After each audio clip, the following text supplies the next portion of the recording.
Hello, hello, everybody. Welcome to our Sunday, single player Sunday. I think we're gonna keep that as the title because, it works best. Also, yes, we are joined by a Void today. He's a good boy. He's literally just been hanging out here with me for the past 2 hours or so. He is sadly not positioned further up the blanket today. He wanted to stay down here where I could easily pet him, I guess. I don't know. Also, I apologize. Hold on one second. I've just noticed maybe the sound is a bit loud. This is a damn good soundtrack and all, but still technically need to be able to hear me. If at any point, by the way, the sound is a bit off, or, you can't really hear me over the game audio, please let me know. I did some minor tweaking before I started today, and I still feel like it's not good enough. I'm still trying to figure out a decent sound balance with this, because again, I have not really... I had less time to mess with this than I would have liked before stream. Let's just leave it at that. But we are here, and we're checking out a brand new game to both me and you. The game today is called Scarlet Hollow. It is a sort of horror visual novel situation. It was created by a comic artist by the name of Abby Howard. I don't know if you guys are at all familiar with Abby's work. I definitely wasn't before I started. And then I found Abby's webcomic called The Last Halloween, and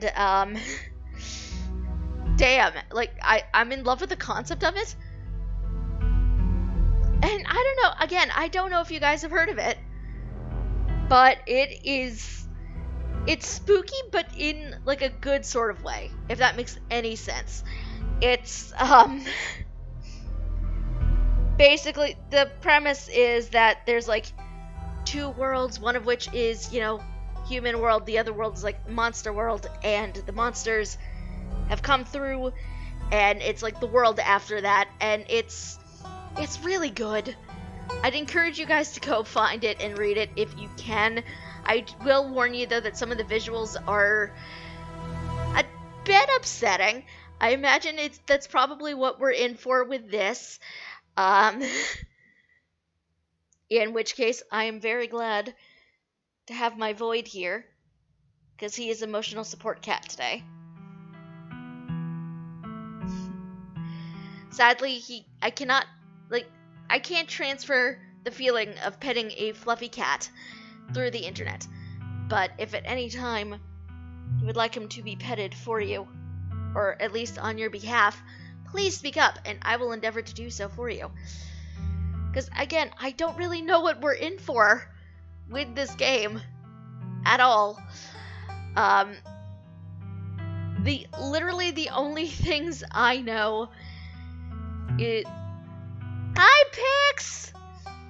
How are you? I hope you're doing well. Please behold our Void. Well, he's not quite a Void. He has some white patches, but we have a Void today. He tends to hang out with me on Sundays. I'm not sure why. Maybe he's decided single player Sundays are a bit lonely without him. I don't know. I am good and I love them. Yay. As you should. He is a good bean. So good. So very, very good. Okay. In my defense, tone is incredibly hard to read on the internet. Is that serious or is that sarcastic? Please tell me. Because if actually good things, then I want to... Okay, yay, yay.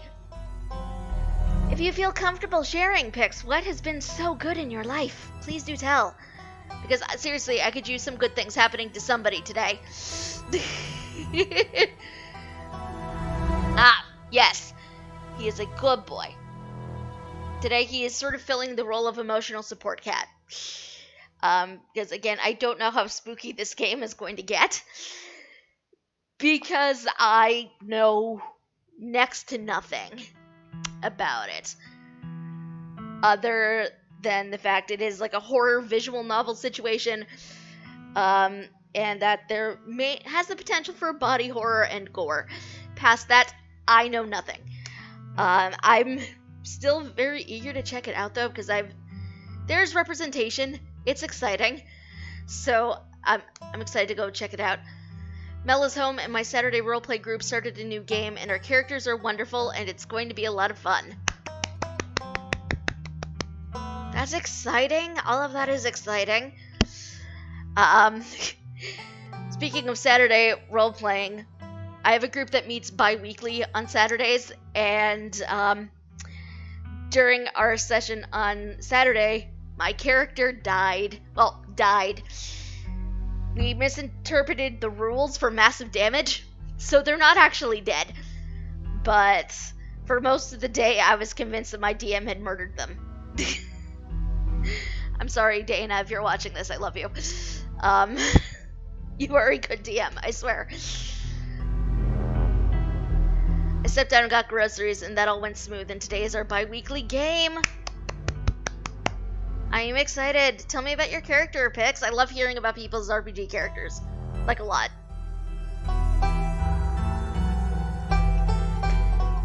My bi-weekly game character is a human artificer, and I love them very much.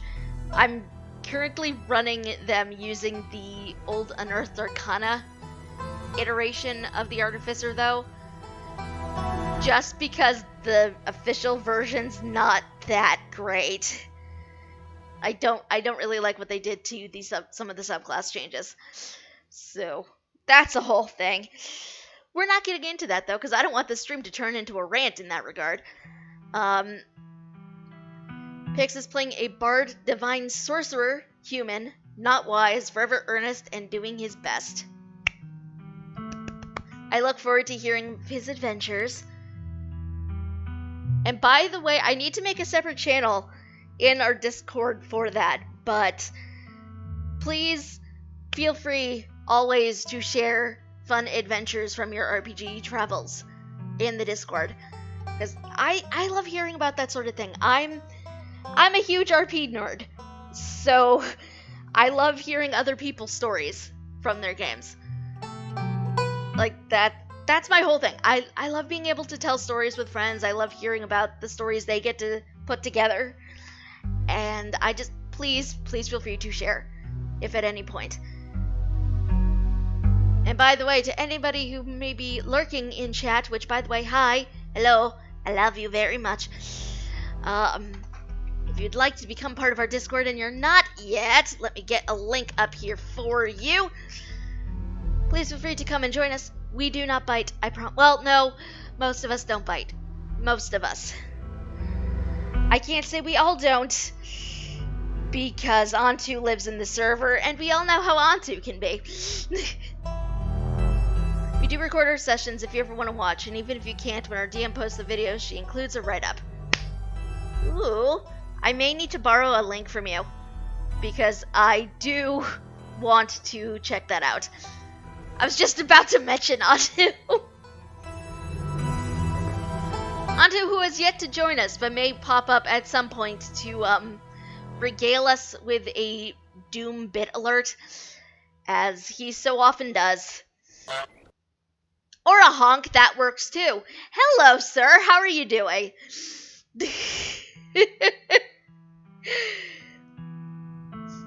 The honk command is one of Antu's favorites, by the way, in case anybody is new to the stream and does not know. Oh, jeez! Hi, thank you for the sub, much appreciated. I'm going to butcher the name entirely, I apologize. Antu was the doom we earned along the way. Antu, what the hell? What the hell is that, sir? I love you, but what the hell? Antu is the reason that command exists. I mean, to be fair, that command is perfectly valid.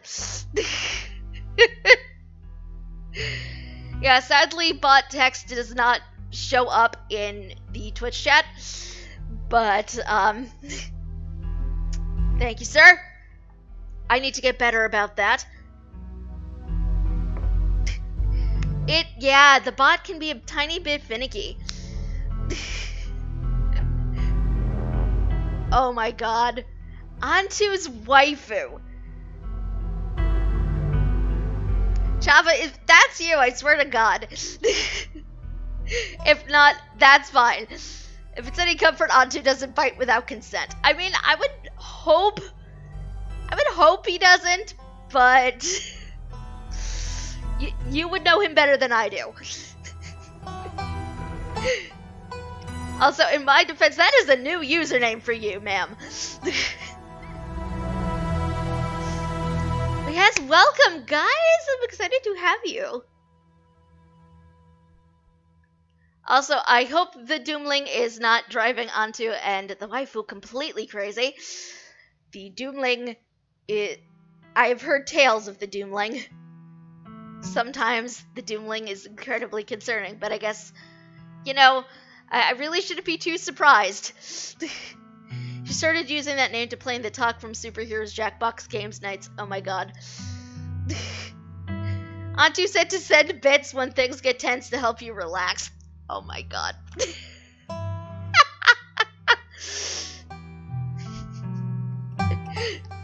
Well, that's good. That's good. That, not a long trip anyway. Yes, thank you, Pix. I appreciate it. Thank you. So for anybody who is just coming and joining us today, we are going to, in a few minutes, going to be checking out a brand new game. Well, new to me. I don't know if any of you guys are familiar with it. The game is called Scarlet Hollow. It is a game that is currently, you can get the first chapter for free on both Steam and itch.io, I believe.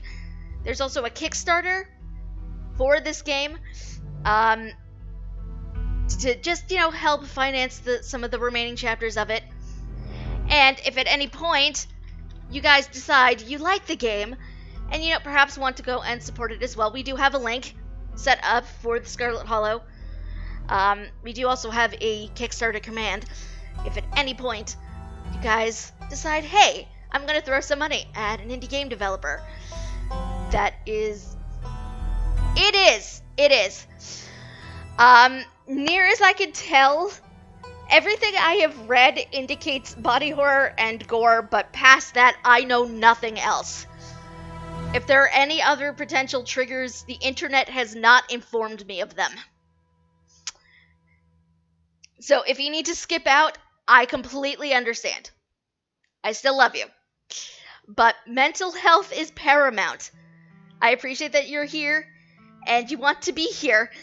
But if it's going to trigger you, I don't want to do that to you. So that is fair, Java. That is completely fair, and I appreciate the love.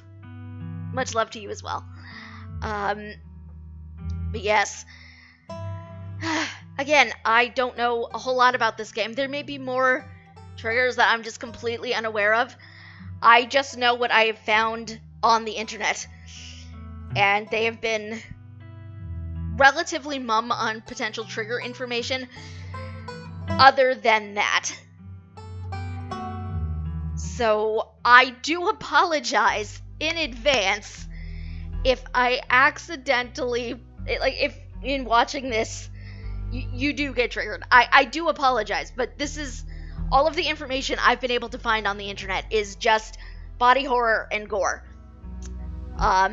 So, again, I don't want to be responsible for any, potentially awful mental health episodes. So if you do need to duck out, I completely get it. Please take care of yourself first. I'm going to reiterate this several times. Just please take care of yourself, friends. I love you and want you to be safe. Tense and jump scare horror I can handle. Gore and violence are less of my thing. Just know I love you and hope you have fun. Aw, thank you. I appreciate it. Sorry, did not mean to hit the mic. If you need other games in the queue for this month, check out Little Nightmares. It's both cute and tense. I will have to add that to my list. I do... Oh, let me move back. I do love the Void. He is hanging out with us today. Oh my god. I forgot my pen does not tend to like this notebook very often.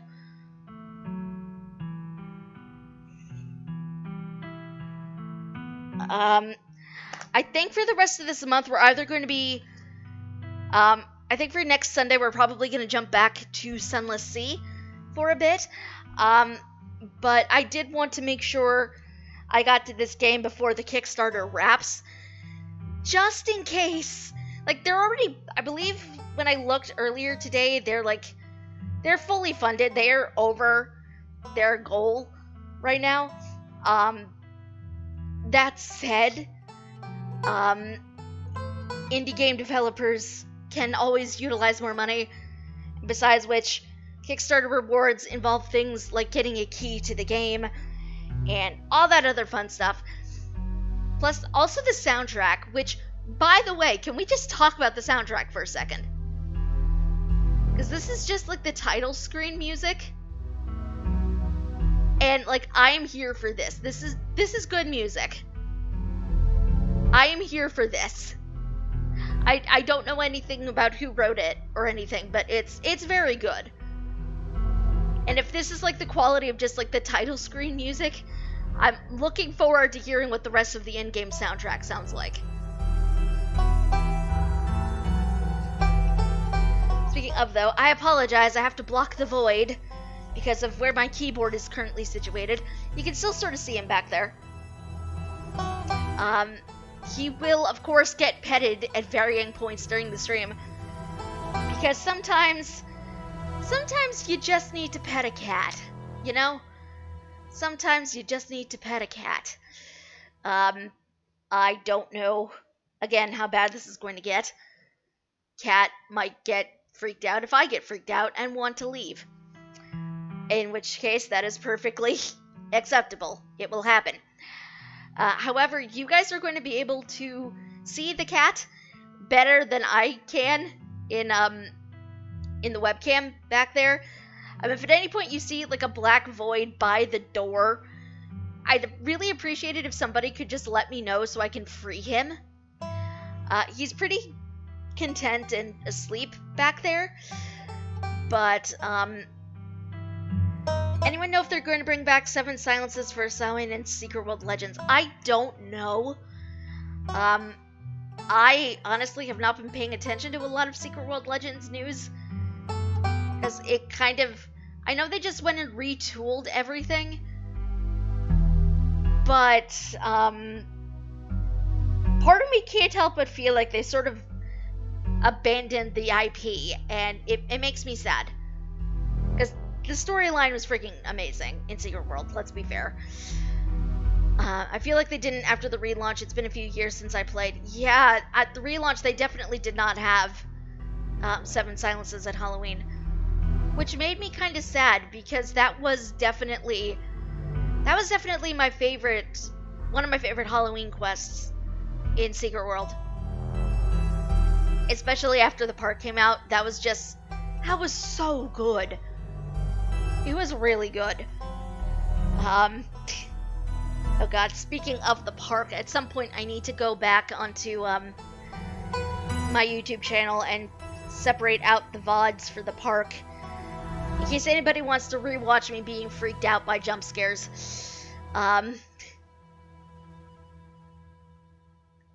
What would be really cool, I think, with Secret World is if one of the Halloween quests could potentially reference Moons of Madness, but I know Funcom wasn't the only group that was working on that, so I don't know if they'd actually be able to do it, but I think that would be pretty cool. That was the game I played last Halloween, and, oh, that game scared me. That game scared me a lot. That was one of those games where part of me honestly wished I had, like, a heart monitor or something hooked up to myself while I played that. Because, dear lord. They definitely have a weird way with that IP. On the one hand, they made Moods of Madness, and presumably that TV series license is still out there. But on the other hand, the last update is older than my son. Yeah. Like, I love Secret World Legends. I love the story of the Secret World. I really do. I'm not a fan of how they wound up handling gear progression in Secret World Legends, though. I'm just... Like, the last time we had a major story update, that was it. We haven't gotten, like, any story updates since then. And you guys know me. I love story in games. So the fact that there hasn't been a whole lot there to mentally engage myself with, it makes me sad. It really makes me sad because you guys all know, I started streaming because of the Secret World.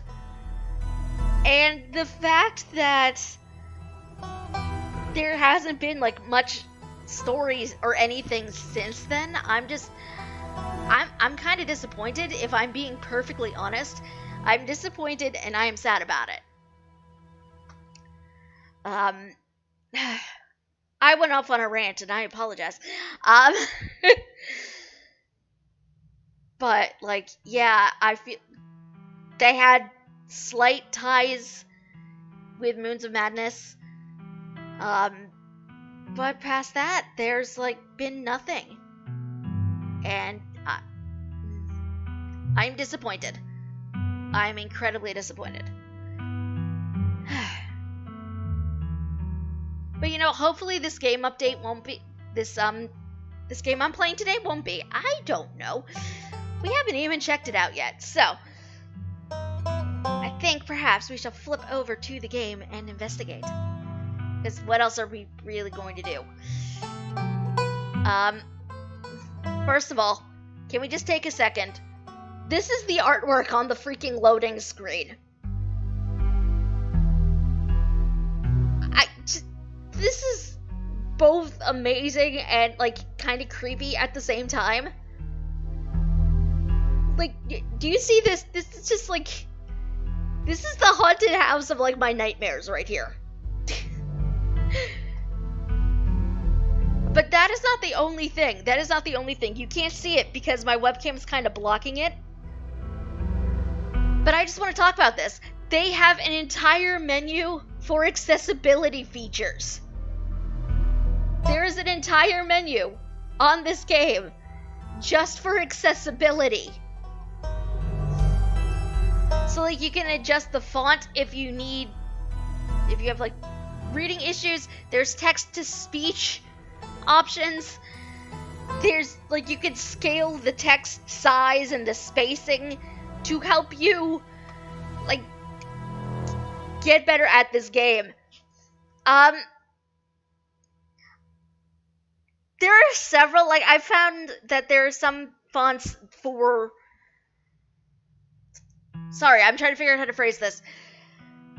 I've had a couple of dyslexic people I've seen in, like, posts have indicated that certain fonts work better for them personally.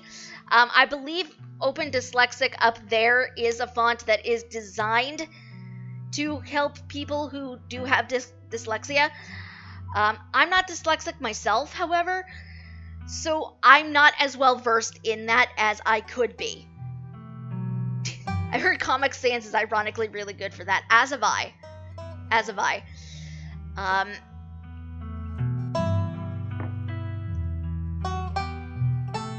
I love the fact that they do have this accessibility menu. And they are, like, I just love that this is here. They do note down below there, as you can see, they may not work with all games. Some combinations may render the game unplayable. That said,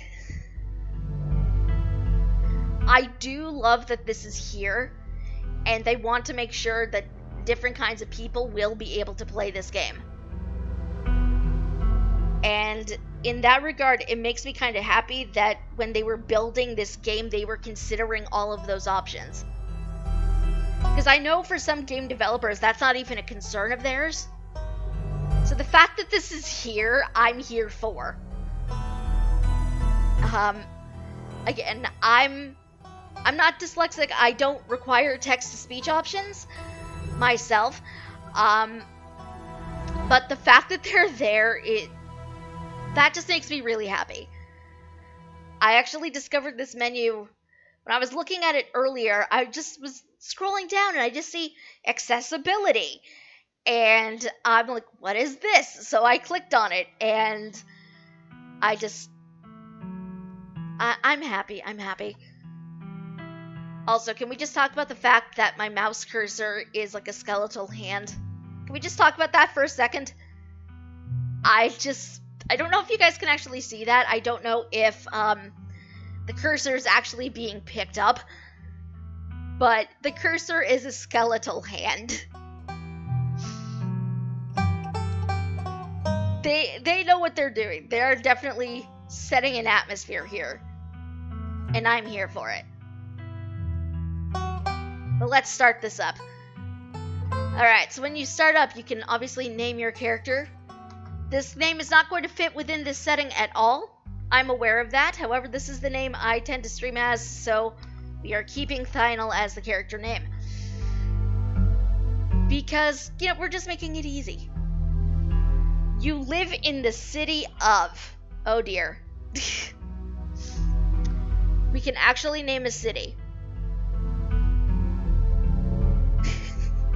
On a more serious playthrough of this, with a character I would probably intend to continue with, I'd probably name like an actual city. For something like this, though, where I'm clearly not going to give out personal information on the internet while I'm streaming a game, so you guys don't get to know where I live. That said, I think I'm going to take Antu's potentially ridiculous suggestion and go with Doom as the city name, because why not? Okay, so we have gender options. We have 3 gender options, which... Wait, 3... Guys? Now, they say the gender you choose does not impact gameplay. But they have they, them pronouns.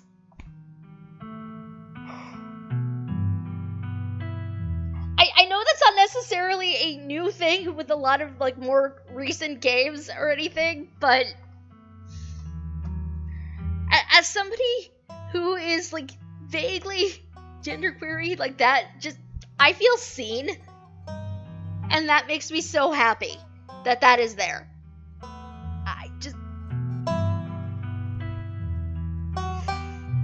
I'm not gonna cry. I'm happy that that is there. You do also have, male and female, but it does. It really does. Representation is important. I will say that constantly. I am feeling very they, them today, so we're gonna go with that. But the fact that we do have, he, him, and she, her, and they, them, I'm just this game has already won, several points in my mind just for this alone. And that might be silly, I don't know. The thing is, when I was looking at some of the artwork for some NPCs that we do meet later on in the game, I knew that there was at least one non-binary option for, potentially romanceable NPCs. Yes, there are apparently romanceable NPCs in this game, but I wasn't sure if that would be an option that we could have at character creation. So I'm here for that. I'm very here for that. I was just talking to my sister about gender pronouns in our game yesterday. I'm planning to use they, them exclusively. Yes. Yes. And then she got eaten by a spider cricket. Oh my god. I don't want to know. I'm scared, you guys. Yeah, we're gonna go with this because I'm feeling this today. So the screams were so legitimate. Oh my god, what are you doing to your sister? What are you doing to them with this game?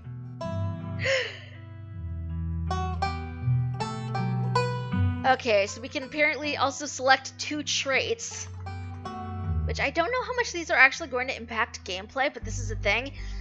So we have 6 options: powerful build, mystical, street smart, keen eye, book smart, and hot. And I love that hot is just like a jalapeno, by the way. Oh, if you mouse over them, it kind of tells you what these things will do. These apparently unlock additional paths or dialogue options, which I think is pretty cool. So for powerful build, we have strong, athletic, pinnacle of fitness, can shotgun a root beer in 3 seconds. Why would you want to shotgun a root beer? Like, can somebody please answer this for me? Why would you want to shotgun a root beer?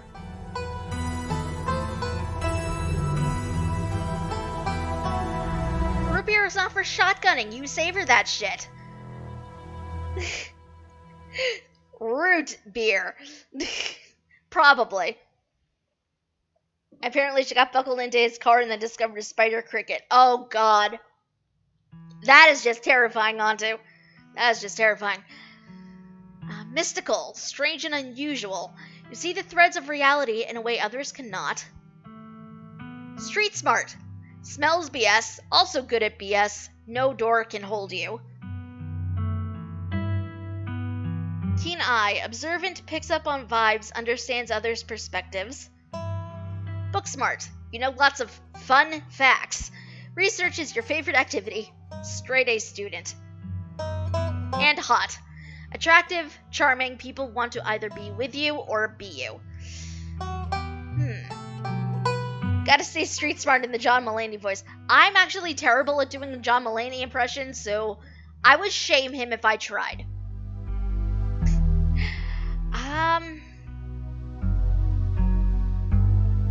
I feel like if we were going to do this, and if this character's supposed to be me,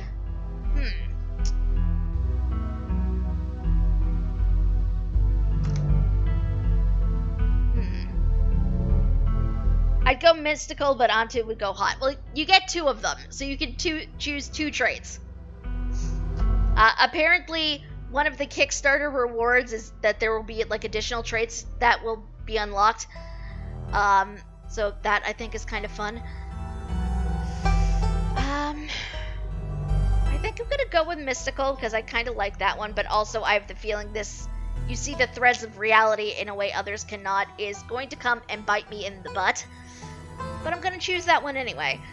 I'm torn between either keen eye or book smart for my second. Street smart feels like it would be useful, but at the same time, like, I don't know.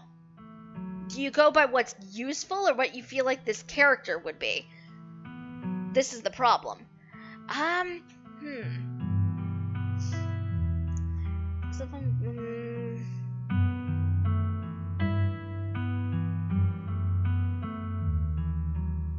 The sad thing is book smart is kind of mostly me. I do like researching things. I'm weird. I think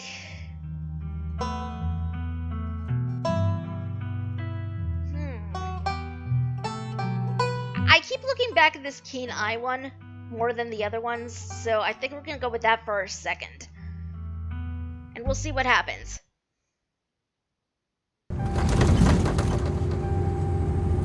You jolt awake as the bus hits a particularly nasty bump. You feel like you'd only just managed to start drifting off, and now here you are, awake again and still exhausted. Also, I swear these bus seats look like every freaking bus seat I've ever seen in my entire life.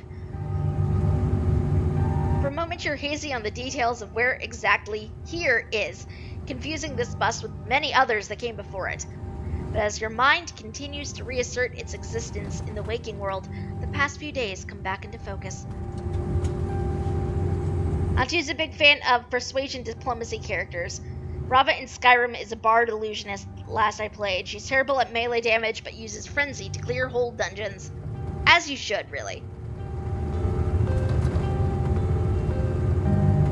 Oh my god, I literally just noticed that the background, like, if you can look in the windows over here, the background is moving.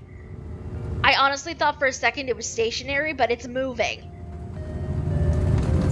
They want you to feel like you're on this bus with, like, these horrible seats.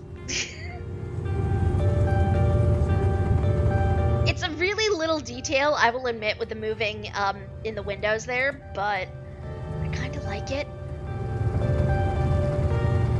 Long lost cousin, the bad news, the 26 hours of bus rides with countless late-night stops and seedy depots that felt unsafe even in the middle of the day. You wouldn't normally find yourself traveling like this, but your cousin bought the tickets.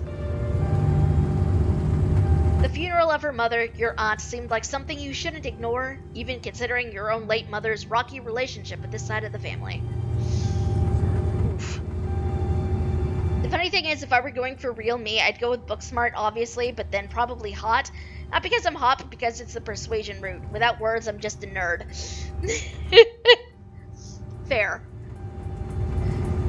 Fortunately, the end of your long journey is in sight. You're almost in Scarlet Hollow. Oh, okay, so Scarlet Hollow's the name of the town. I was wondering where this name came from. So anyway, as I was saying, says the stranger. Oh, jeez! Oh no, he's still there. He's been sitting next to you for the past 5 hours, talking at you without pause. You're not even sure he stopped when you started to doze off. First you thought he was being friendly, but that was several hours of one-sided conversation ago. This guy looks like every single creep I have ever seen on any bus. I know, right? Like, what is this? What is this face? This is literally my worst nightmare scenario. That somebody comes onto some form of public transportation, sits down next to me, and starts trying to talk my ear off. Like, this is my worst nightmare. This is my worst nightmare right here. And this game is thrusting me into this right out the gate. Why? Why are you doing this to me, Scarlet Hollow? Give me 15 minutes, I'll whip up a satirical newspaper article that makes the coffee maker at school accessible. Oh my god. Also, what is this shirt? I want to, yeah. What the hell does that even mean? You have pretty eyes. Can I have them? No! Absolutely not! No! No! Hold on. We're adjusting the volume again because I could barely hear the alert sound over that.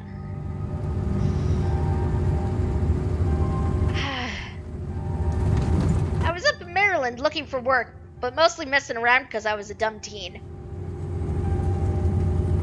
He's from Maryland, you guys. What is his face? What is this face? What is this? What is this? I don't know. What the heck? I mean, my buddies, we're doing our usual prank stuff. You know, pushing joggers into the harbor. That sort of thing. I want to punch him. Who does that? Who looks at a jogger running by a harbor or any sort of body of water and thinks, I want to push that guy in there? They're just running by the harbor, but I'm going to shove them in there. Like, who does that? Oh god, he is from Maryland. Is that something that happens in Maryland? Like, what the hell? Throw him in the harbor. I wish, Antu. I freaking wish. I just... What is this? I don't understand. Okay. Okay. Who does that? Oh my god, we have dialogue options now. Um, so our options consist of, wait, what? Dude, what is wrong with you? Hell yeah, that sounds awesome. Or remain silent. I'm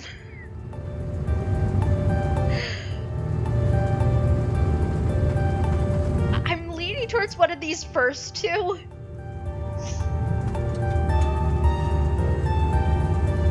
I feel like flat out telling some stranger there's something wrong with him is the wrong way to go. Because I feel like that's definitely going to come and bite me later if I do that. Yeah, wait. What? Pushing joggers into the harbor? Yeah, you know, teen stuff. So this girl comes up to us, swinging her purse, yelling about how she was gonna call the cops or whatever. It was hilarious. She actually hit my friend and he said it hurt a lot, so I guess she really was mad though and not just playing. What do you expect if you're pushing random people into the fucking harbor, sir? What? The harbor will claim its flesh. Oh my god. But she kept swinging and she was getting closer and closer to the edge. So soon enough she lost her balance and fell into the harbor all on her own. We didn't even have to push her. This face. Like, this dude. This dude is literally the embodiment of my worst nightmare with this story and everything. If you don't tell a white boy without empathy he's wrong now, he'll grow up to be in government. That's true. That's true. We had a good laugh, but we fished her out and her phone got soaked, so she couldn't call the cops on us. We wound up hanging out all day. She kind of became my girlfriend after that, and we've been on and off for about a year, so it's pretty serious. She dated you after this? Well, I have some serious concerns about her, sir, to be quite honest with you. Though about 5 months ago, she tried to break up with me for real, and jeez, you ever just get so mad you just, like, want to kill somebody?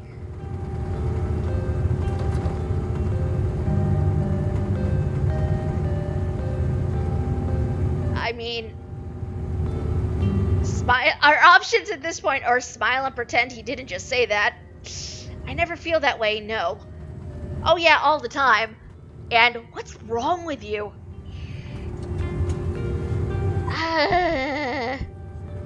An MBA who tells the female lawyers how to do their jobs. Oh my god. Yeah. Okay, no, this time, what's wrong with you? Because, like, come on, this guy is freaking me out. Why are you telling me this? I've never felt this way about another person. I find it alarming that you have. You're young. You'll get it when somebody tries to break your heart one day. It changes a person. Makes them think things they never thought they could. I honestly could have killed that woman. And he's laughing about this. This man is every woman's worst nightmare. Like, if you see, ladies who are watching this stream, you ever see a guy that looks like this and says shit like this? Do not walk away from him. Run the fuck away.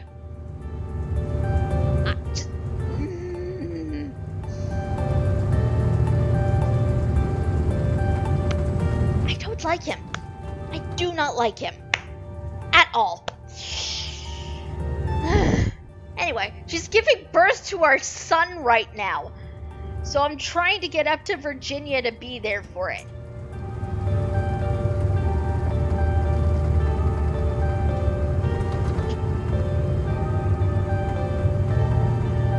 Sir, did it ever occur to you that she doesn't want you there if she literally just tried to break up with you? Did this ever occur to you? But I don't know if I'm, like, into that stuff, so I might just wind up on a bus to New York or something instead. I've always wanted to go there. Oh my god.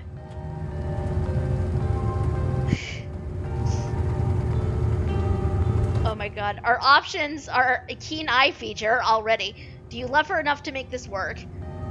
Seriously, what the hell is wrong with you? Fun fact, Virginia is down from Maryland, not up. Yeah. No, like, I knew that. So I don't know that he was like, this is so weird. There are options. Do you love her enough to make this work? Seriously, what the hell is wrong with you? Haha, that's interesting. Smart move, get out while you still can, or remain silent. This guy may not have a keen grasp on geography. I would not be surprised.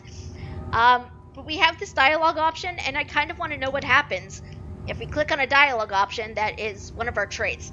So, do you love her enough to make this work? You were so worked up by the thought of losing her, you wanted to kill her. But now that she's given birth to a child you created together, you're planning on running off. And dude is just flat out ignoring me now. Even if you love her, think about whether that love is strong enough that you'd be able to handle raising a kid together. Think about how your actions are going to impact his life and whether removing yourself will be better for him in the long run. Huh. Yeah, good stuff to think about. I want to punch him. Anyway, where'd you say you were headed?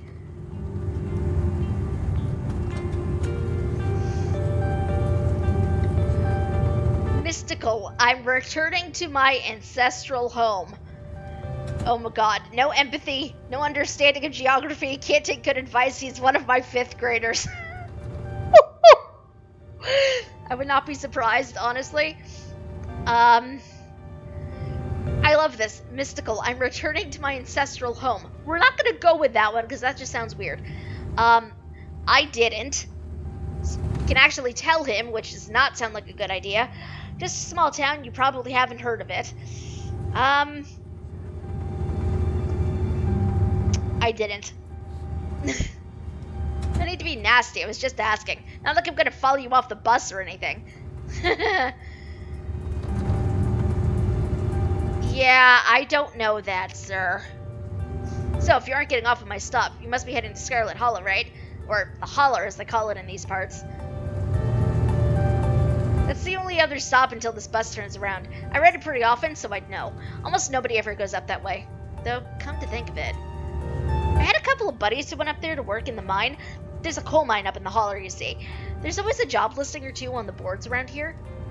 I never wanted to do that kind of thing myself. I like my lungs the way they are, thanks. But my buddies got desperate enough to try it. I haven't heard from them in a while now that I think about it. I should see if they're on Facebook, see how they're doing up there. Hope they didn't die. He looks back at his phone, for once focused on something other than you. Oh, this is me. It was lovely meeting you. Hope you don't get too bored without me around to talk to. Here, I have something for you. I don't want anything you're giving me. The stranger rifles through his pack before presenting you with a dripping bag of peanuts. They're boiled peanuts. I got them at a gas station a few buses back. I noticed you haven't eaten much, so I figured you could use them more than me. Plus, they dripped all over my bag, so I don't want to carry them anymore. Real gentleman, this guy.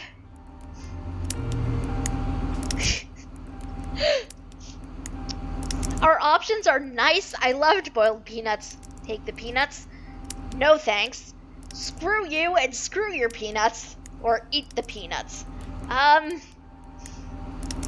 I know, right? Like, what the hell? No thanks. You put your hand up to say no. I'm not really hungry. There's still a good 45 minutes left in your journey, pal, assuming nothing goes wrong. Best to have them on hand. The young man sets the peanuts down on the empty seat next to him. The juices dribble out through the bottom of the bag and into the upholstery, instantly soaking it in peanut brine. Ugh. With that, I leave you. Safe travels, friend. And now she dies of starvation later in the game. Oh my god. And just like that, you're alone. Though the stranger's peanuts remain on his seat. Now that he's gone, you don't see any need to take his soggy leftovers. Maybe you can finally get some sleep. Next stop, Scarlet Hollow, end of the line. Almost there.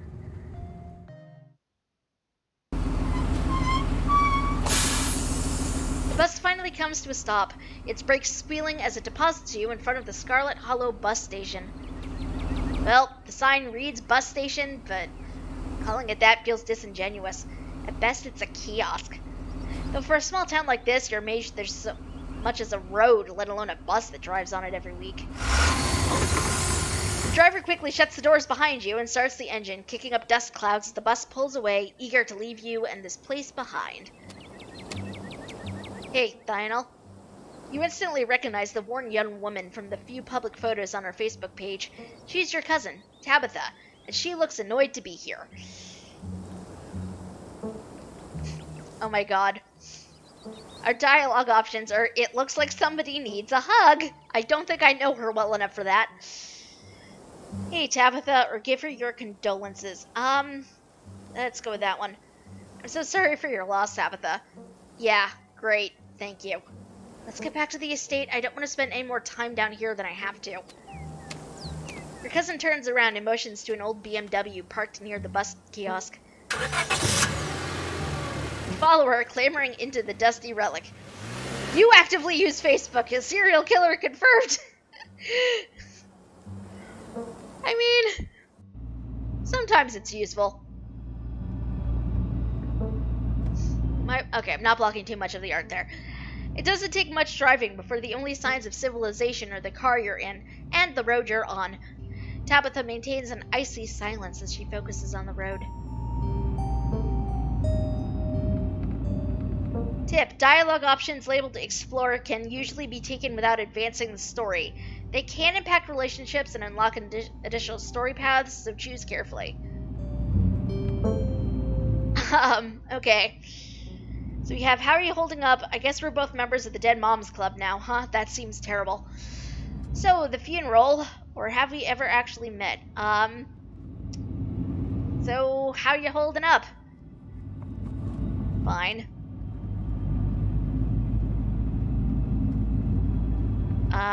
Are you sure? You seem tense. You know you can talk to me, right? I went through something similar when my own mom passed. She tenses up even more at the mention of your mom before letting out a heavy sigh. Maybe it's a sore spot for her. You quickly apologize. I'm sorry, I know that's probably not what you're looking to hear right now. Look, I appreciate your concern, but I'm fine. Really. Tabitha stares straight ahead, her expression tense and icy.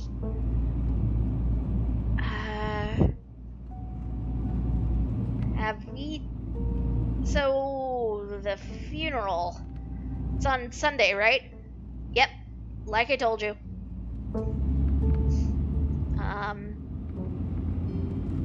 Open casket, embalming, reception. Have you worked out all the details yet? Yep, taken care of. Don't need any help. Tabitha stares straight ahead. Back to this again. Have we ever actually met? I'm pretty sure this is the first time, right? Yep, you have your mom to thank for that. Or had, I guess.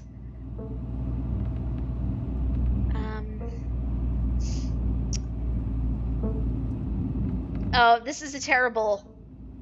I'm curious enough. We're going with the mystical option here. I sense a deep scar in our bloodline. I can sense a deep scar in our bloodline. A gaping maw intent on consuming itself to oblivion. I only hope we can mend it during our time together here. Great. Good for you. I don't think she likes me much. I guess we're both members of the Dead Moms Club now, huh? Your cousin turns to stare at you, an icy hatred in her eyes. Maybe this would have worked to ease the tension if she were someone else. But she isn't. She turns back to the road, her expression cold and unforgiving. You decide to sit in silence with your cousin as the car eases up the steep mountain road. Yeah, my cousin hates me. And here it is, the Scarlet Estate, the old family homestead. Though it's seen better days, its crumbling elegance is not lost on you. Someone used to dingy apartments in gray cities. Your mother told you about this place many times before she passed, always with an anger burning underneath her words. The faded majesty you once imagined doesn't quite compare to what's in front of you, a jarring blend of opulence and ruin. As you stare at it perched on the crumbling cliffside, you can't help but feel like it's something that should have been left to rot a long, long time ago. As soon as you enter, you're hit with a blast of dusty air. Everything in this room has been here for much longer than you've been alive. each object cemented in place with layers of dust and cobwebs. You can hear doors creak on their hinges and the aches and moans of ancient floorboards as the house itself sways in the wind. Welcome to our family's humble estate. Unfortunately, due to the current state of the house, only a few rooms will be safely accessible during your stay. I wouldn't go wandering anywhere else if you value your limbs. The floors have been known to give out. Wow, this place sounds great. If you know what's good for you, you'll stick to your room, your bathroom, and the kitchen. And hallways, I guess. But only the hallways you need to use to get to those places. I'll show you around so you know where it's safe to walk. You can leave your bags here for the time being. So, dialogue options. So, you live here? It's beautiful. Lie. It's beautiful. You really let this place go, huh? Thought y'all were loaded. Can't you afford to fix this dump? So you live here? Yeah, and I'm letting you stay here for free, so mind your manners, or did your mother not teach you about those? Should we take the tour? Follow me. You put your bags down and follow Tabitha through a long, dusty hallway. She delicately steps over holes and tears in the floor, and you do your best to trace her steps. Kitchen. On Wednesdays, a woman from town comes in and does the cleaning. Her name's Janie. I wouldn't recommend socializing with her. She'll talk your ear off. If you need any food, there's fixings for peanut butter and jelly. Don't touch my mac and cheese or my ice cream. Those are off limits. Oh, you can also access the garden through here, but it's pretty wild, so I wouldn't if I were you.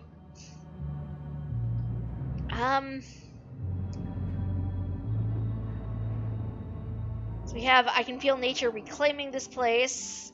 Someone cleans this place? This place is nasty. It's nice. It's perfect. Awesome, I love PB&J. Is there somewhere in town to buy food? What if I want ice cream? I'm just gonna ask, is there somewhere in town to buy food?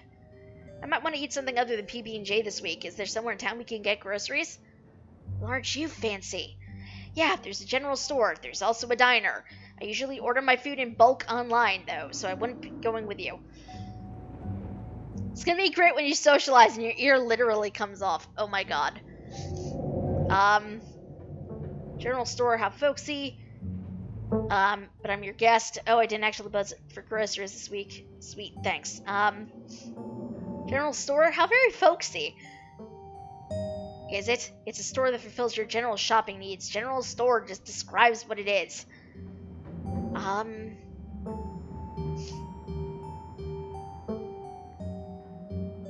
can feel nature reclaiming this place. Feel a wild energy in this room, as if the natural world is creeping in to finally reclaim its territory. Okay, geez, I get it. You think it's messy. I'll tell Janie to be more thorough this week. But you should know there's only so much anyone can do with a country house this old. It's always going to be a little grimy and worn, unlike your sleek city apartments. If a little dirt bothers you, you're going to have a rough time this week. Alright, what's next? Bathroom. Follow me. I love the cat just hanging out on this counter, by the way. Great, it's been hours since I've gone. As the two of you leave the kitchen, you pass by a tuxedo cat sitting on the countertop. I have my own tuxedo, who is apparently hanging by the door. He wants out. 1 second, friends. Okay, Mr. Benjamin. That's working.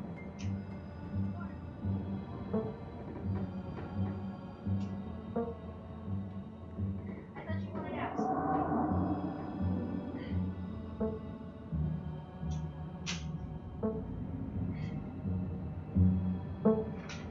He's being an odd duck today. I love my cat, but he is occasionally a very odd one. He might reappear later. I don't know.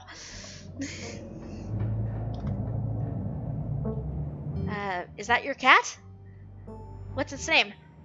Frou Frou. Do not try to pet her. If she wants to be pet, she'll let you know. Leave the cat be. Decide to follow Tabitha's advice. Shall we move on? The bathroom awaits. You once again follow Tabitha through a long, dusty hallway. Maybe after a few nights it'll get easier to navigate these spaces, but for the time being you feel lucky to have not fallen through the floors. This feels ominous. Guest bathroom. Not much to show. It's a bathroom. I'll wait outside. Do what you must if you must. It is a nasty, wretched bathroom. Piles of junk sit untouched in the corners of the room, and mystery stains paint the floor.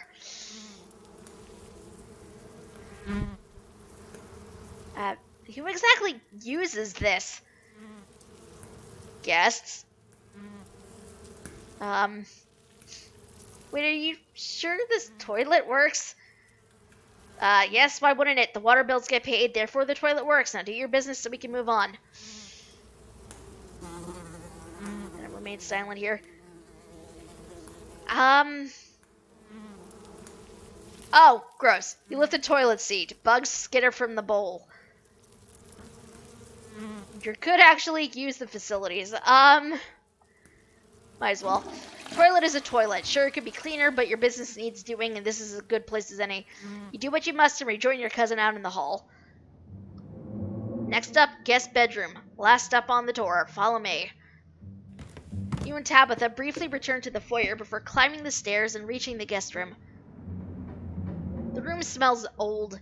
Dust, mildew, wood rot. It has it all. A week of sleeping in this place might give you permanent lung damage. This is where you'll be staying. The linens are fresh. Janie washed them last week. I had to endure a half-hour rant about her kid to get her to do it, so you'd better be grateful. The closet's full of old family stuff, so you can't hang your clothes up. But you can use the dresser. It should be empty.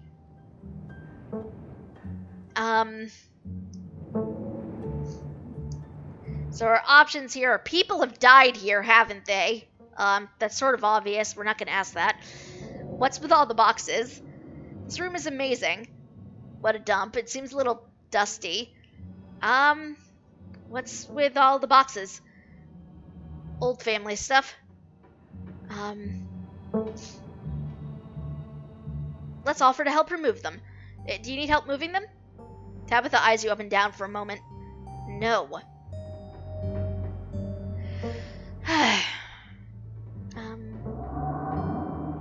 You used to sleep here. When? This house is almost 150 years old. Many, many people have slept here. And now you'll sleep here, carrying on the fine tradition of bedrooms being slept in. Guess I'll start to get settled. Follow me, I'll take you back to the foyer so you can collect your belongings. This concludes our tour. I'm afraid I must return to my duties, so you'll have to entertain yourself for the rest of the day. Don't expect to see much of me. I know you hate my mom, but stop taking it out on me. Where are you going? What am I supposed to do while you're gone? Are you sure you can't take the day off? Are you sure you're okay? Are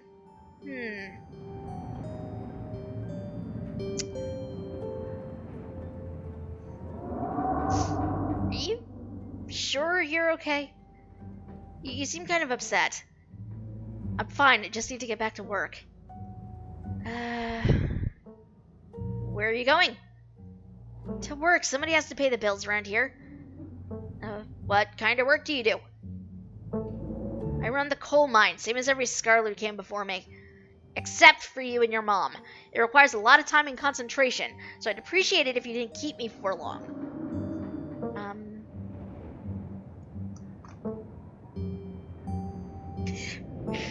I didn't know we owned a coal mine. Can I come watch? Good for you. Sounds boring. That's kind of sad. Ew, gross. Hashtag girl boss. Why is that a dialogue option? I didn't know we owned a coal mine. We don't own the coal mine. I own the coal mine. Your mother forfeited any claim to it years ago. Can I come watch? What? No, the mine is dangerous and running it is difficult. I can't babysit you and do my job. Because in a game with Facebook users, the hashtag girlboss is a reasonable option. That's true. I'm curious enough. We're gonna click this. Damn, I can't believe you're only in your 20s and already running a coal mine. Talk about girl boss. Don't patronize me. I know you have nothing to your name, Thionel. Any other inane questions before I leave?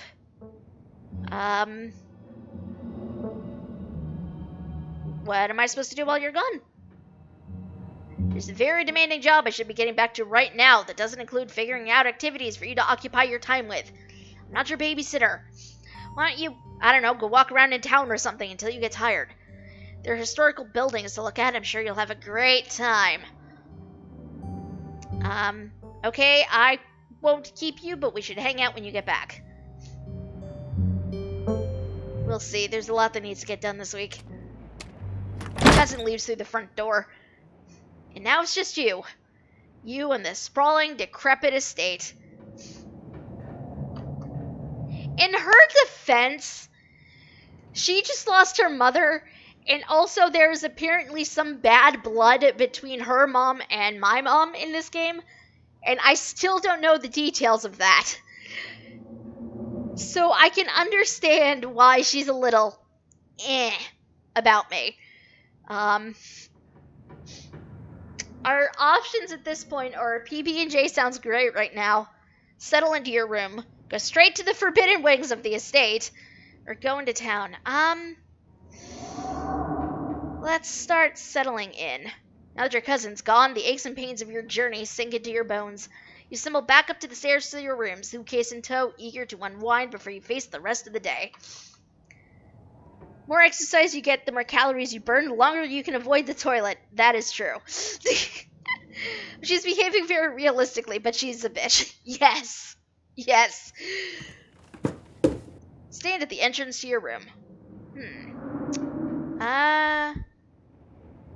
So we can take a nap, which I don't want to do just yet. Put your spare clothes in the dresser, check out the closet, look out the window, examine the painting. I'm curious about that painting. Let's check it out. Must be an old relative of yours. Very old, judging by the dates on the inscription. You've never heard of her, but you'd barely heard anything about your aunt and your cousin until a week ago. So that's not really a surprise. Maybe you could ask Tabitha about this Mary Bell Scarlet the next time you see her. That is, if she's actually in the mood for conversation. What's out the window? You can only imagine. That is fair. Thank you for coming, Janelle. I appreciate it. And also, good reminder. Thank you, sir. Hydration is key. It's you in the painting. Get out. Oh my god, could you imagine? You can only imagine how beautiful the garden must have been in its heyday. If you owned this place, you'd totally get out there with a shovel and some gardening gloves and whip it into shape. You'd go out and pull weeds, chop down trees, carve topiaries, and do whatever you needed to do to return it to its former glory. And once it was all done, you'd sit by the fire, by the fountain, which of course would have a little goldfish in it, and drink a floral tea while enjoying the bird song. Oh my god. She got the name right. Nobody ever gets it right. Oh! I will probably butcher it again. I'm sorry. I'm making an attempt, though. That is the important bit. Yeah, you definitely do that. Just not right now. Let's check the closet. What is in the closet? There is a fucking creepy doll in this closet. That's going to murder me in my sleep. This thing is going to murder me in my sleep. I'm calling it right now. You can see why your cousin said you should put your clothes in the dresser instead of this closet. There must be decades of family history stacked up in here. Oh, I'm gonna regret this. Pick up the doll. Of course you're sharing a room with a creepy doll. You pick it up to examine it more closely. Its tag reads, Property of Alexandra. No need to carry this around with you. You close the closet behind you. Let's put our spare clothes in the dresser. Oh, geez, there's a possum! You drag your suitcase over to the dresser and open the bottom drawer. And a possum lurks within. It's quiet, but angry. Oh,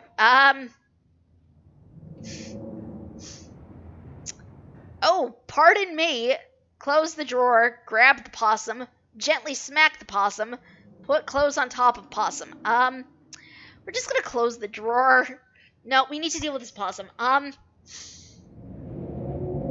That doll is possessed by the soul of your mother. She will be your only ally. Oh my god, could you imagine? Oh, pardon me. You gently close the drawer, leaving the marsupial in peace. This drawer belongs to the possum, and there's nothing you can do about it. You open the top drawer next. It's empty. As good a place as you'll find to put your clothes.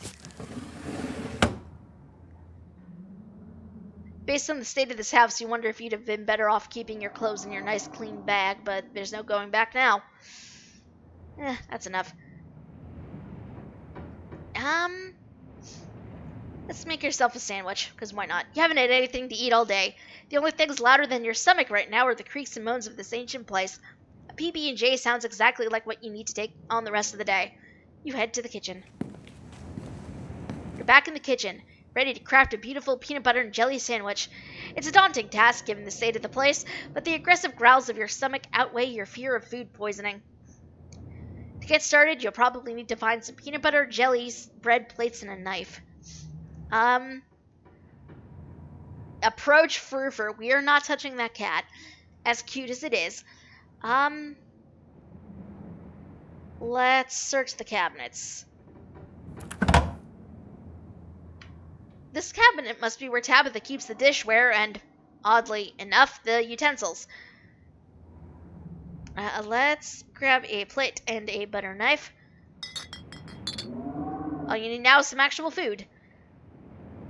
I'm curious about that mug. Let's check it out. It reads, I was blown away at Blowing Rock, North Carolina. So your aunt and cousin actually traveled sometimes, even if it was only a few hours from the estate. Maybe you can route your return trip through Blowing Rock. It might be nice to see the local sights before heading home. What is this shot glass? It reads, I survived Deb's 50th. Your aunt's name was Perlan, so this wasn't from her 50th. From the few stories you heard from your mom, Perlan wasn't the type to have kitschy friends who gave out themed shot glasses at their birthday parties. Maybe it belongs to Janie. You imagine she might need an alcoholic beverage to get through cleaning this place, especially with Tabitha's sour face peering over her shoulder.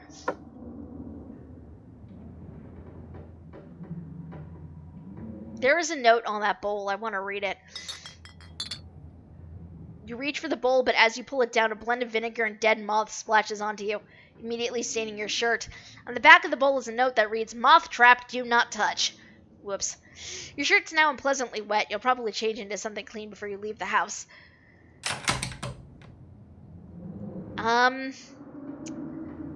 Let's search in the pantry. Tabitha sure loves her mac and cheese. There's so much mac and cheese in here. Look closer. Squint into the darkness of the pantry. Behind the molded bread, a single book lies forgotten, a thin layer of dust collected on its cover. You pick it up. You flip to a bookmarked page. Both calf's brain and aspic are unappetizing enough on their own, and you can only imagine how vile the combination of the two would be. What kind of person would call this their favorite food? No wonder your mom ran far, far away from this place. You shut the book and put it back in its place. Take the peanut butter. The king of nut butters, and only 3% of each jar is mashed up cockroaches. All you need now is some jelly and bread. You pick up one of the non-moldy loaves of bread. Great! One step closer to a satisfying snack. All you need now is some jelly. Close the pantry. Jelly'd probably be in the fridge. As you approach the fridge, your eyes catch a note taped to the door reading, Janie, stay out, in all caps. Below it in separate handwriting are the words, Okie dokie. The good news is your armor is now +1 against moths. It's true. You open the fridge. You already feel a deep urge to wash your hands, even though you have yet to touch anything other than the handle. Let's just grab the jelly and get out of here. You reach for one of the unopened jars of grape jelly, carefully checking its expiration date. You breathe a sigh of relief and you realize it's recent. This was either purchased specifically for you, or jelly is one of the few things in this kitchen that Tabitha actually uses. This is the last ingredient you needed to make your PB&J. Time to close this fridge and get to work. let's make that sandwich. Despite the state of this horrendous kitchen, you've successfully combined your 3 ingredients to make a peanut butter and jelly sandwich. Congratulations, you can feed yourself. All of that hassle will take you less than a minute to eat. The rest of the day lies in front of you.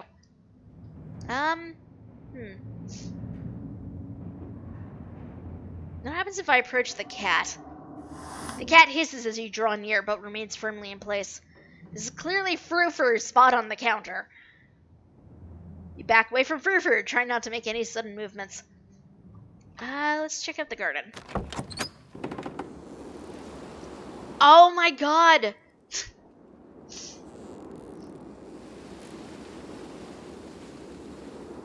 So the trees on like the frame of this, they're moving. How cool is this? It's a really subtle touch, but it makes me kind of happy. The garden was reclaimed by the wilderness long ago. You don't think you want to go out there after all. Are you even up to date on your tetanus shots? Back to the kitchen. And now you've eaten and have a full day ahead of you. What do you want to do next? Might as well head to town. Not much left for you to do here other than head out and explore the town. You do just that. If you'd have known you'd wind up having to walk all the way back to town, you probably would have just asked Tabitha to leave you at the bus stop.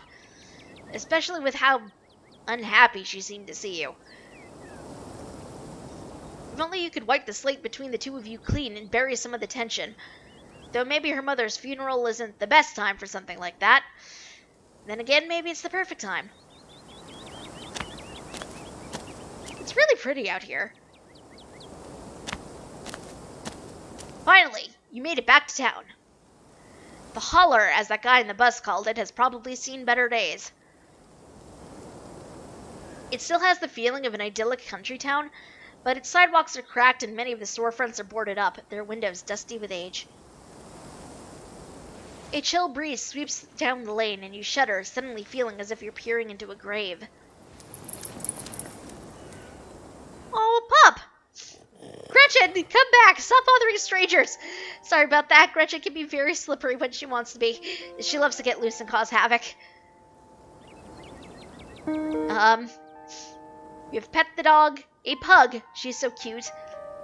Tell me more about this wonderful creature. I don't do well with dogs. Is that supposed to be a dog? A pug! She's so cute. I love pugs. She's so cute. Thanks. She is cute. Sure, most of her teeth have fallen out, and she's got a couple of weird growths, but for a 17-year-old pug, that's pretty good. She's 17? It's gotta be real old for a dog, right? Sure is. She's about 84 in dog years. I'm hoping she beats the current record holder and makes it to 19. Or better yet, 20. The more time we get together, the better. Isn't that right, Gretch? Where are my manners? Talking to you for this long without introducing myself. I'm Stella. It's not often I see a strange face up in the holler. Every now and then there's a new crop of coal folks, but you don't look dusty enough for that. You aren't in town for the funeral, are you? The Scarlet funeral? Let's introduce myself. Hi, I'm Thynol. You must be Tabby's cousin, right? That's the only person I could think of that would come to town for the funeral. How's she holding up? To be honest, I've been a little worried about her all holed up in that big house. I'm sorry, did you say Tabby? Can't imagine Tabitha ever going by something so bubbly. She did back when I knew her better. It's been a while. I hope she's okay.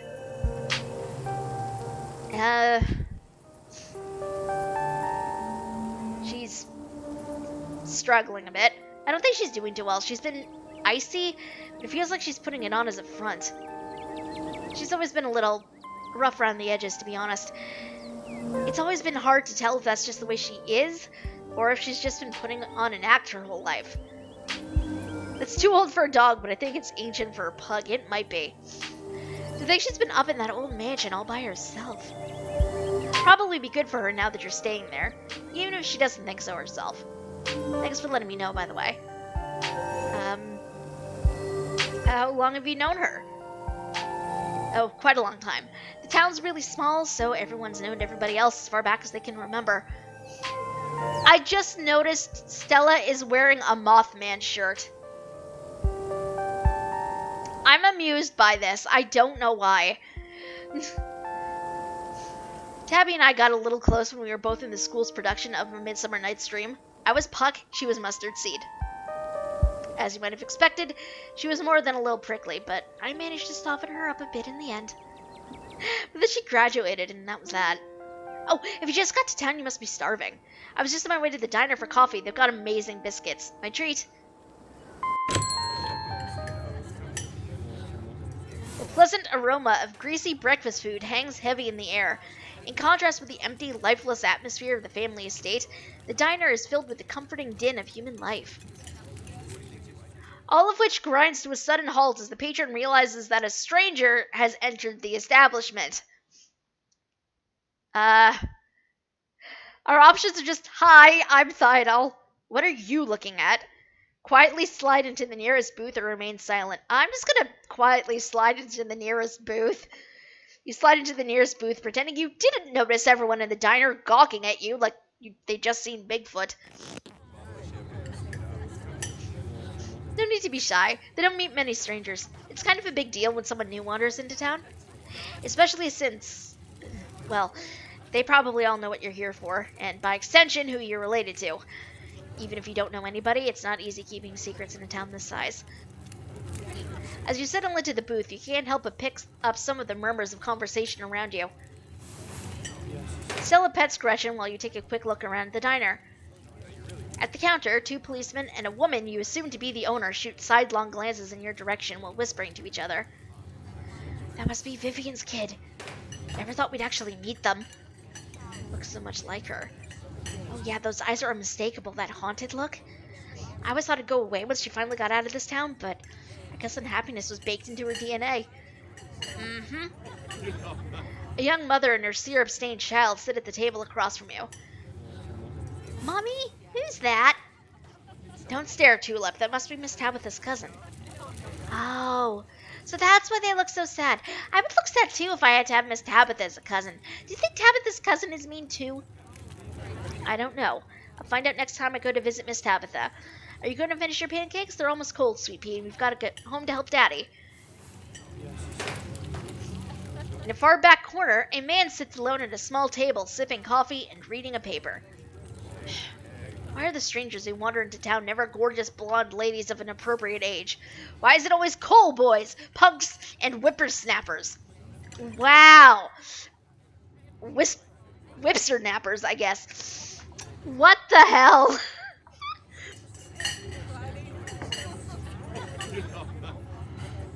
Lastly, a group of coal miners sit hunched around the corner booth, readily scarfing down heaping plates of food. What do you think? Another young'un looking for mine work? No way. Clearly don't got the stomach for it. That's gotta be the boss's cousin. There's that funeral this week, if I'm remembering, right? For old Miss Perlan? May she rot in peace. I'll let the lady rest, Lloyd. One shouldn't speak ill of the dead, no matter how foul they were. Especially before they've been so much as laid to rest. You've been around her in her heyday, you'd be speaking ill too, Tommy. She's right. Nastiest woman I ever met. That Tabitha's a blessing compared to her. Curse the whole lot of them. May every scarlet burn in hell. Damn, that's intense. That's enough of that. Hey, Stella, I went ahead and fixed you up a coffee. They gracefully place a cup of specially brewed coffee in front of Stella. Aw, shucks. Thanks, Avery. Can I have some sugar? Oh my god. Already taken care of. I know you like your coffee drowned in cream and sugar. And here's some bacon for the little lady. Gretchen sniffs the bacon and digs in. Anything for you? I'm going to save right there because we need to save.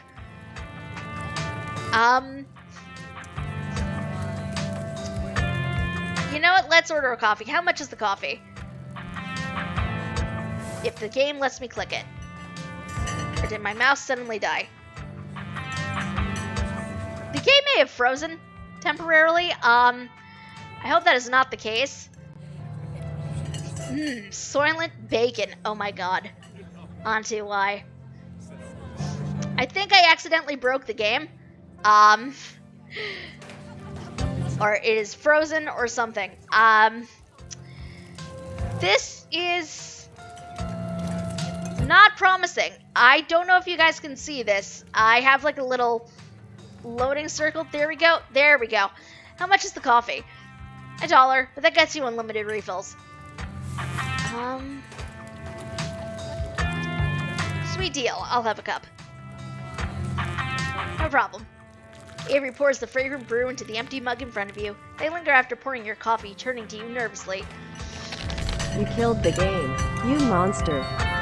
Not intentionally. Oh, and I'm, sorry for your loss. Before you have the chance to respond, they're gone. They should have gone for the biscuit. They're really good. Because you got all week, maybe you'll get one tomorrow. Anyway, funeral's not till Sunday, right? That gives you quite a bit of time to slum around town. I'm trying to think if there are any cool events going on this week. There's always the reading adventure at the library, which is supposed to be for little kids, but I do it every month anyway. Oh, I'm pretty sure Avery's throwing a party Saturday night, so that's a fun thing to look forward to. And there's the weekly Sunday potluck. That should be right after the funeral, too, so it'll be a special occasion. Is that like a church thing? Is potluck a church thing? Would it be weird for me to come if I'm not a member? Oh, no. The Sunday thing is coincidental. It's actually hosted by the library. Not too many people go to church around here, if I'm being honest. A non-religious community in the rural South? That's gotta be unusual. I know, we must seem like such heathens. But there are plenty of God-fearing people in town. They just aren't the biggest fans of the local church. Well, the building's fine, but the pastor's another story. There's just something a little off about the guy. You'll get what I mean if you ever meet him. And unfortunately, you probably will. Anyway, those are all the big events I can think of. As for the day-to-day, any idea how you want to kill time for the rest of the week?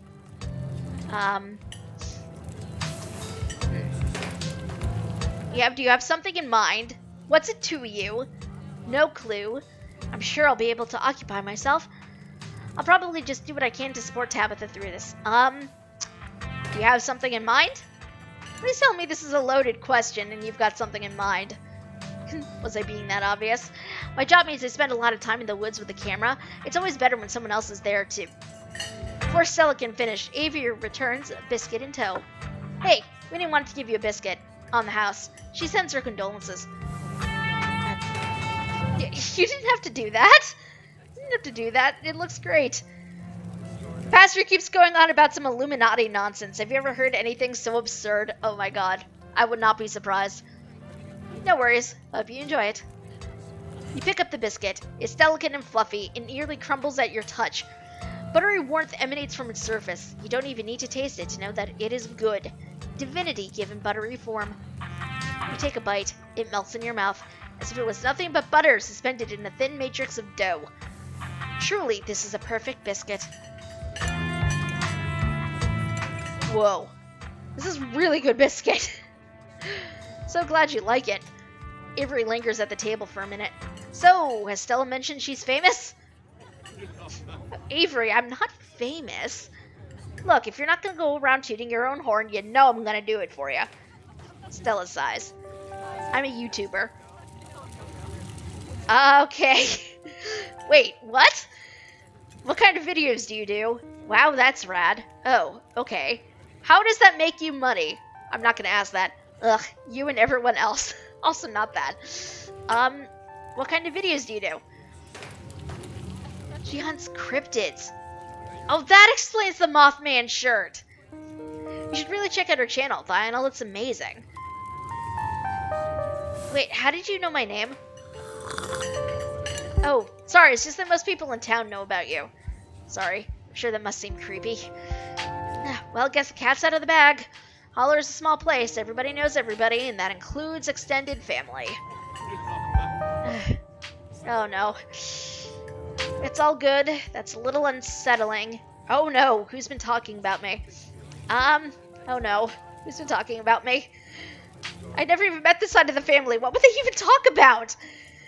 Your aunt must have been getting it from somewhere. She was always on about something you were up to. Oh, oops. Sorry, I shouldn't have said anything. What matters is that now people can meet the real you, so it doesn't matter what Pearland may or may not have said. Yeah, you can always make a good first impression and wipe the slate clean with the whole town. Oh god, what was she saying about me? Man, look, I'm sorry I said anything. Hey, don't worry about it. Pearland was a gossip and would do this sort of thing with everyone. Spreading weird little rumors about folks was kind of her trademark. Anyway, weren't we in the middle of talking about Stella's illustrious YouTube career? I love these two. I love them already. The appearing of Stella Freeborn. Oh god, wouldn't it be hilarious if that was actually her last name? I guess we were, weren't we? I think the best video to start with would be that river one. Not the lake, but, you know, the controversial one. Oh yeah, the Catawba River Runner. I didn't expect much out of that outing at the time, but it wound up being my most popular video by far. So the River Runner is a cryptid that's only known from a single sighting. 2 Boy Scouts thought they saw something big and weird in the Catawba River, and that's all I had to go on. It's gonna be so hard when you have to sacrifice Stella. I hope I don't have to. I like her. But then I wound up catching this on camera. Stella pulls out her phone and shows you a clip of something in a river. Some folks said it was a beaver, but if that was the case, it'd be at least twice the size of any beaver I've ever seen. I also had people saying it was a dog, or even a capybara that must have escaped from a local wildlife sanctuary. I'm still not sure what it was, and I'm the one who saw the thing with my own 2 eyes.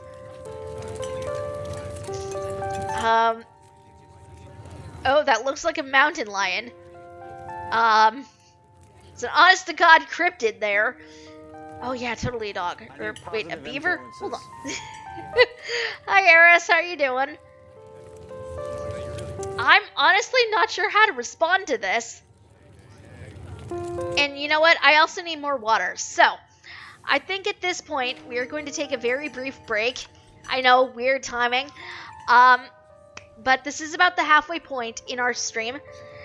And I do need more water. I'm doing a lot of talking here.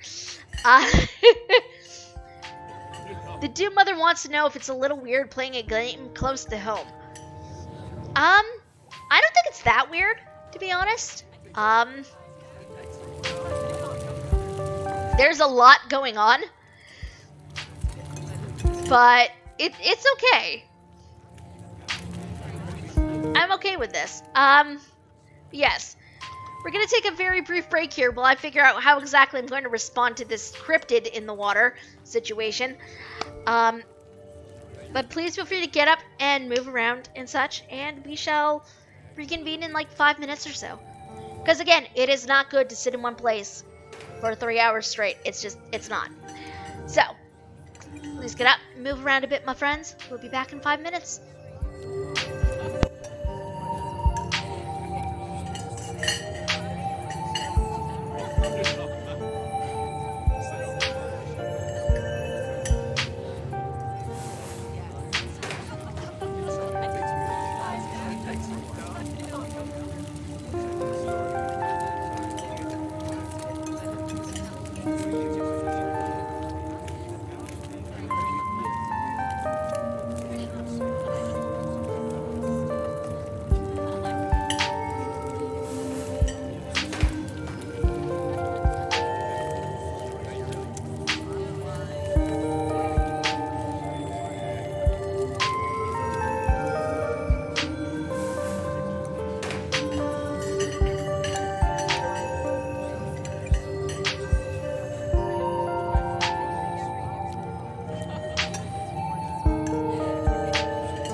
And we're back.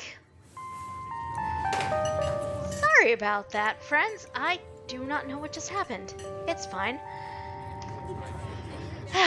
Sad thing is, while I was gone, I still had not quite figured out how to respond to this whole situation.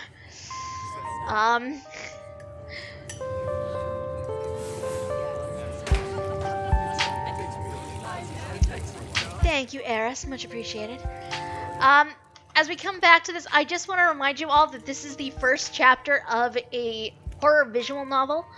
Currently has a Kickstarter running right now. You can get the first chapter of this for free on both Steam and itch.io.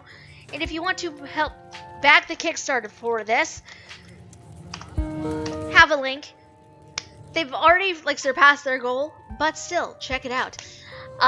Keen Eye. So when you start this game, you can select you can select 2 of 6 total traits, and those traits unlock different dialogue options and things like that.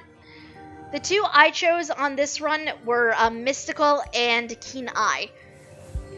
So they give me different dialogue options, or I will notice different things that other people might not notice.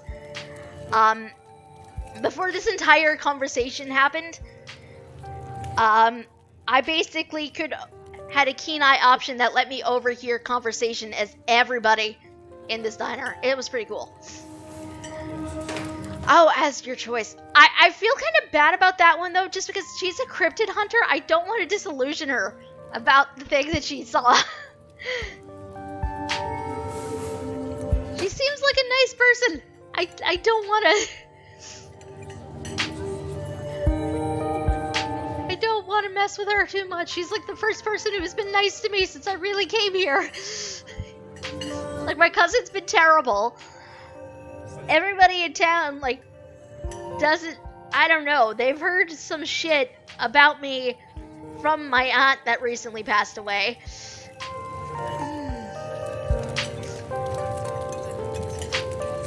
I admit I want to come back and replay this with like different trait options and just see what happens, but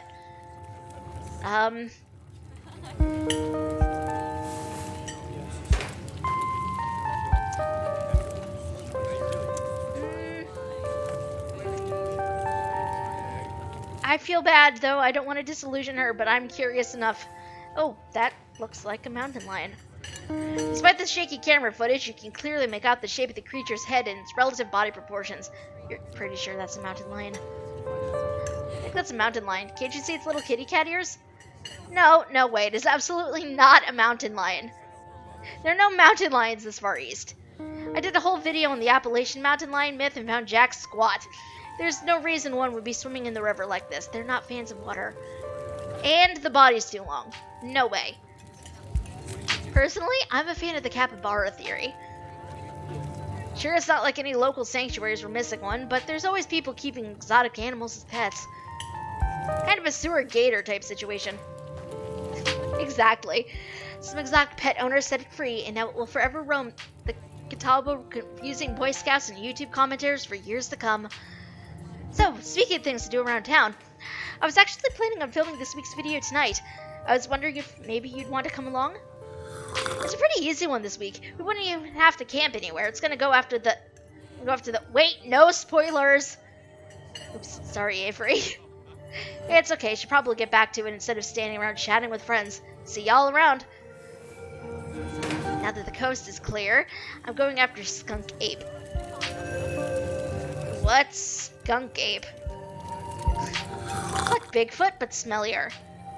Most skunk ape sightings are from Florida. While I was doing research for last week's video, I came across a report where a lady from a town over claimed to have seen one on her deck playing tug-of-war with her dog. And as I leave no stone unturned, I decided it was worth investigating. So what do you say? Want to tag along? Pull the camera for me while I narrate against a darkening sky, that sort of thing? So our dialogue options, that depends. Will Gretchen be there? Gretchen being this adorable pug. Absolutely. Against my better judgment, yes. Are you nuts? It's not like I have anything else going on. No. Or remain silent.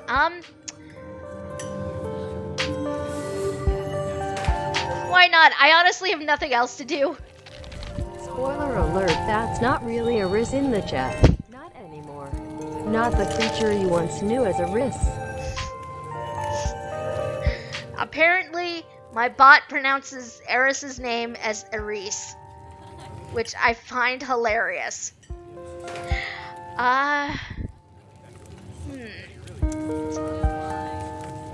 Absolutely. I'd love to come along. That's great. It's been a while since I've had anyone besides Gretchen out there with me. It's gonna be a lot of fun.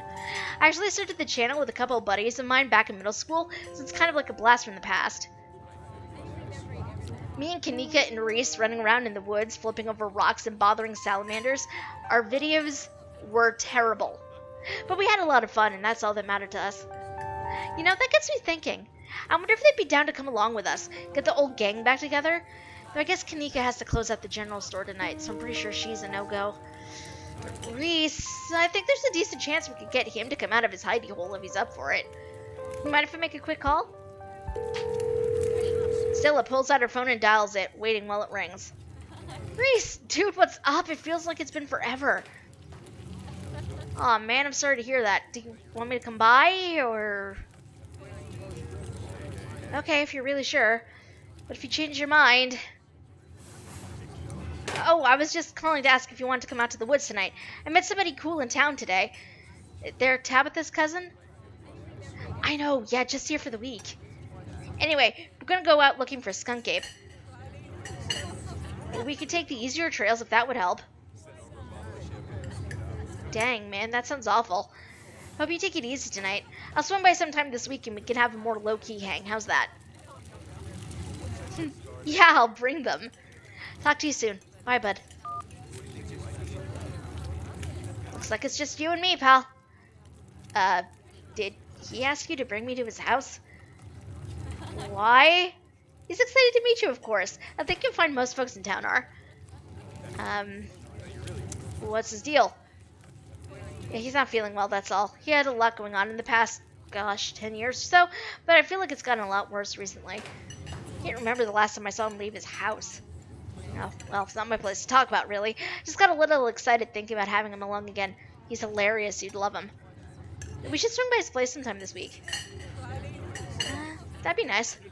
I'd love to meet your friends. Awesome, I'll make it happen. He's definitely the trickier one to meet. Kanika's much easier to track down since she's at the general store basically every day. But friendship can wait. We've got Skunk Ape to hunt. So we should probably head out if we want to make it up the mountain before it's too dark. Come on, let's blow this popsicle stand. You pause before getting up. Maybe it's time to make a good first impression. After all, it seems like everyone in town has heard awful things about you from your now deceased aunt.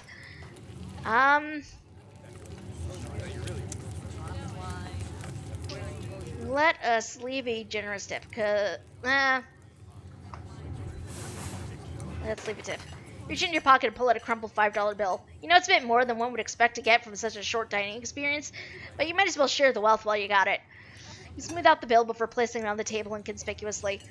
Oh, that's awesome of you. Avery will appreciate that, I'm sure. Stella turns to leave the diner with you following close behind.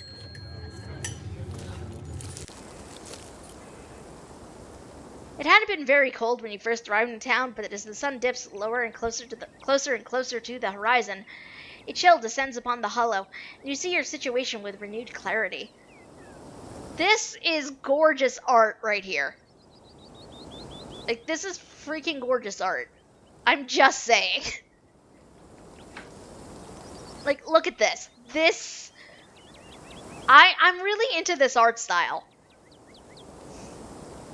I don't know what I really expected it to look like because, again, I went and binge read the artist's comics earlier today. I don't know. It didn't really look quite like this, but this is gorgeous. Look at this. I'm here for this. Hi, Gailey. How are you? You're in a new place, far from civilization, and the people you know. Following someone you just met into a dark forest in search of monsters. You feel strangely calm. The setting sun paints beautiful colors in the sky.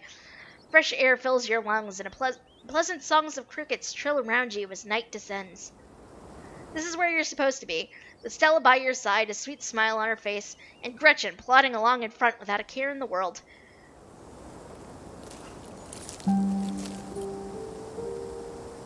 Yay for fixed phone, and also I am jealous of your Timmies. Gotta love this brisk fall weather. The past summer was the hottest on record since last year, at least. And you know how it is these days. Each summer is the hottest yet until the next summer, which always finds a way to be so much worse. It's just nice to feel a chill in the air and see the leaves change, like normalcy is restored, if only for a moment. Sorry, that was a bit of a bummer. We should talk about something more fun, like Skunk Ape.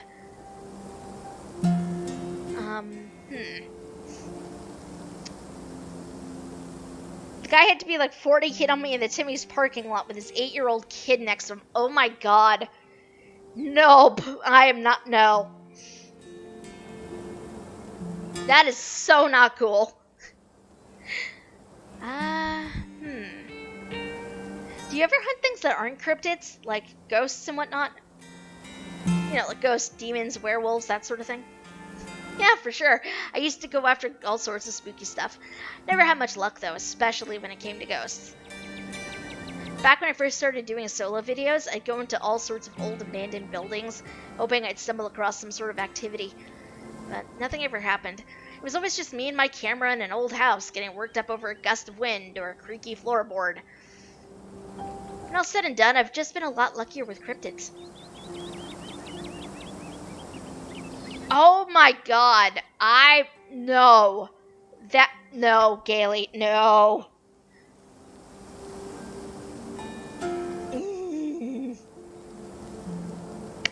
Okay, anybody in chat who is currently reading chat, you see that dude that Gailey is talking about there? Do not be that dude. Do not. Contrary to whatever you may think, a lot of feminine-presenting people do not want to be hit on by random strangers in a parking lot. I just looked in his direction. I was actually looking at the kid because he was being cute. I didn't even smile because I had my Bane mask on and he still hit on me. Sometimes guys are terrible. Well, sometimes people in general are terrible, to be honest.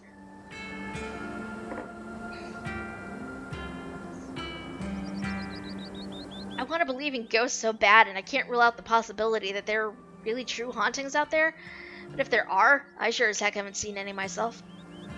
Werewolves are kind of lump in with cryptids. I'd be shocked if there actually were people out there who turned into animals, but werewolf lore lines up pretty well with the great beast genre of cryptid.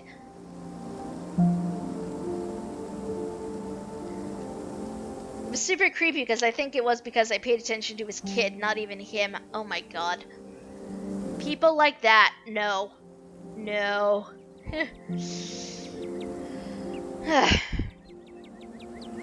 Do not be that guy. As for demons, I don't know. I honestly don't even want to consider the possibility that they exist, because if they really are out there, geez, a lot of folks are doomed to an eternity of flames. So let's hope all of that is just bunk, am I right? What about aliens? Think about aliens. Don't even get me started. Did you see those UFO videos the government declassified? Aliens are definitely real, and they have absolutely visited Earth. I believe in aliens way more than I believe in cryptids. You don't see me hunting aliens out here because we know they're real.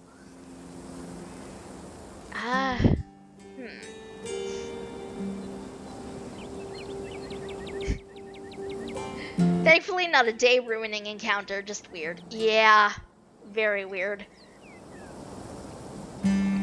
Also, unrelated, I just love how every time we wind up changing dialogue options, this dog is just wandering off, doing all sorts of things, and then coming back. It just amuses me. It's gonna be so sad when she sacrifices you at the end of this chapter. God, I hope not. There exist things beyond our realm, but I wouldn't call them aliens. Everything that exists in this universe is cut from the same cloth, one way or another. To call something an alien is to imply that it's something else, something that doesn't belong. Whoa!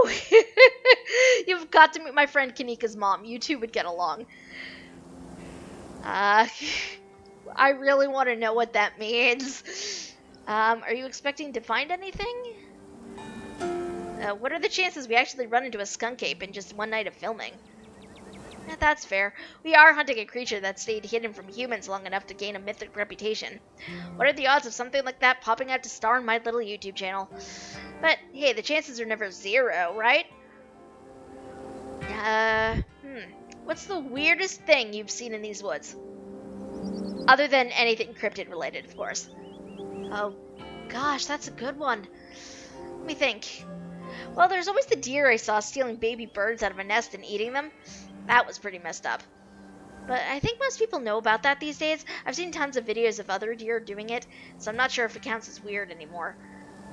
Oh, Tetanus Lake. That's definitely the weirdest. It was a 5-foot deep, 30-foot wide pile of old cans and bottles and assorted garbage with grass and trees growing on it, so you could barely tell it was there until you stepped on it. It was practically solid ground with how much it had been compressed, but you could still fall through if you weren't careful, hence the name. Better be up on your shots if you want to mess around in there. It was also from the 50s too, which was super neat. I salvaged a few bottles that I keep on my dresser as a little souvenir. Has anything bad ever happened on these hikes? You know, just curious. Let me think.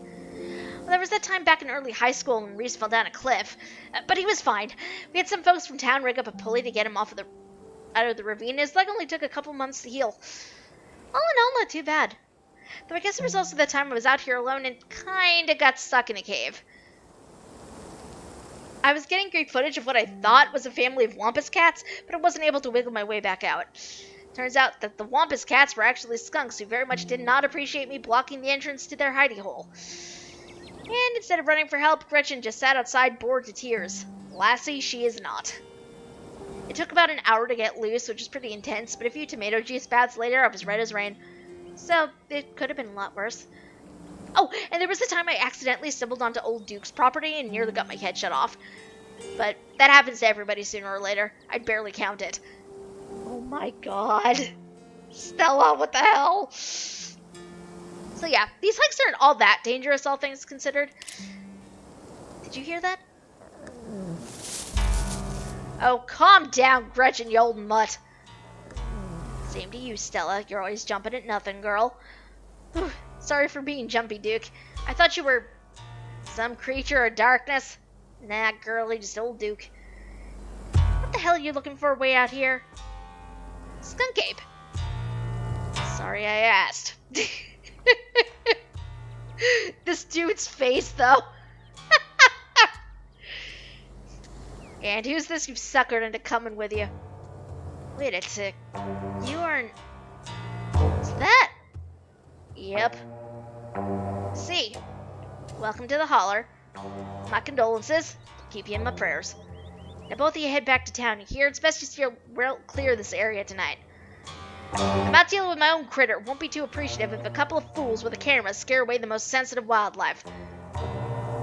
What are you hunting tonight? Something tall and hairy? Something musky? You see anything like that recently?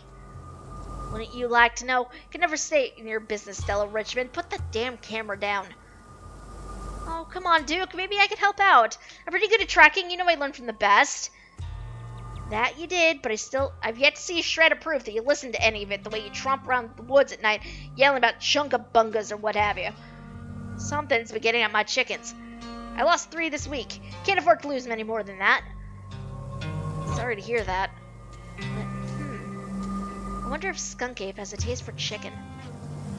Now see, this is why I don't come to you about these things. It ain't no Skunk Ape, whatever the hell that is. I know exactly what this is, but I know you won't believe me if I tell you. Oh, Duke, you don't think it's... I do, actually. It's those damn mountain lions. They're out there, Stella. I don't care what your little investigation turned up. You haven't been out in these woods as long as I have. The sons of bitches are sneaky. Of course you wouldn't find one in any one night of tracking. I know for a fact that's what's been getting at my chickens. Couldn't be anything else. I'm telling you, man, mountain lions are extinct in these parts. There hasn't been an actual sighting since the 90s. And even those were iffy. Can't believe you go out there on your YouTube saying some river monster spotted by a couple school-age Boy Scouts has been 100% confirmed, yet Appalachian cougars are some kind of far-fetched fantasy made up by geezers like me. Made me look like a fool. I read those comments people were posting on your video, calling me all kinds of names just for seeing things with my own eyes that I know to be true. Sorry, Duke, I didn't mean to sick anybody on you. I just don't think it's plausible. You'll eat those words when I come carrying a mountain lion corpse out of those woods at dawn. If you two don't want a face full of buckshot, I suggest you run home and stay out of the woods tonight.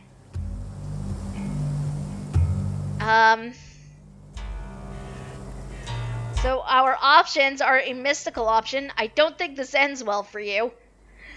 But we were here first. What? If you find a mountain lion, don't kill it. Right on, Duke. Kill that mountain lion. Can't you just buy more chickens? Okay, let's go, or don't butt in. This is between Duke and Stella. As much as I kind of want to hit the mystic option, I also don't really think it's my place to interject in any of this. So we're just gonna leave it be. You stand awkwardly as the two continue to argue. Duke, you're just wasting your time. Give us just one night out there to see what we can find. I'm sure we can get to the bottom of this. Yeah, right. You'll get some shaky footage of a raccoon and claim it's a heretofore unknown creature that has heat ray vision or some nonsense. Know what I'm looking for. There's no way I'm backing down. But I gotta film tonight. This video needs to be out by tomorrow evening so I can keep on schedule. If I miss an update, I might lose my new sponsor, and who knows what that'll mean for my career. You ain't the only one on a schedule. You well know my boy Bo and me are headed down to the State Fair to show off Big Betty tomorrow morning. You wouldn't have a mountain lion problem if you didn't dress all chickeny. What does that even mean? We'll be gone near a whole week, so our chicken coop might as well have a big all-you-can-eat sign on it. You know how I feel about my chickens? I'd take it if I lost any more of the poor little ladies.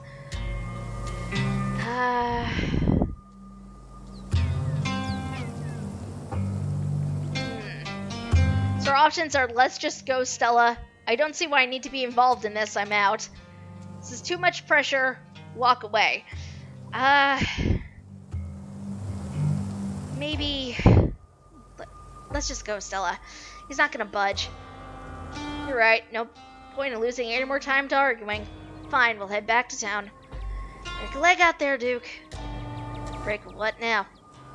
I mean, good luck, old man. Alright, have a nice night, y'all.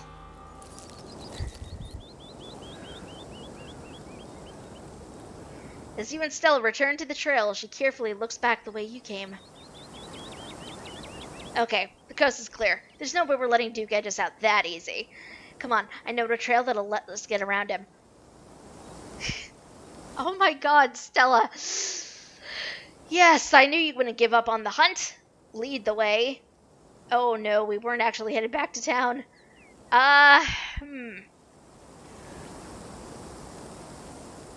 This is probably dangerous, but lead the way. And trust me, we don't have anything to worry about from old Duke or his shotgun. I've gone out hunting with him before. Man sounds like a truck crashing through the trees when he walks. Even if we do cross paths, we'll hear him long before he catches wind of us. Trail's just up this way. Let's go. I'm jealous of your donuts, Scaly. Alright, this looks like a good shot. Mind holding the camera? She hands you the camera and takes position. As night falls, my new assistant, the mysterious Thynel, and I find ourselves on a high hill in the Blue Ridge Mountains, where we'll begin our hunt for the elusive yet pungent skunk ape. She really is. She's adorable. Though mostly encountered in Florida, this possible relative of Bigfoot has been spotted all along the southeastern edge of the United States, including right in this very county. Here's hoping we get a glimpse tonight. We'll check back once we're on the trail. Until then, stay searching, sellers. I can't take that camera off your hands for now. We'll be able to start the tracking scenes once the sun sets all the way.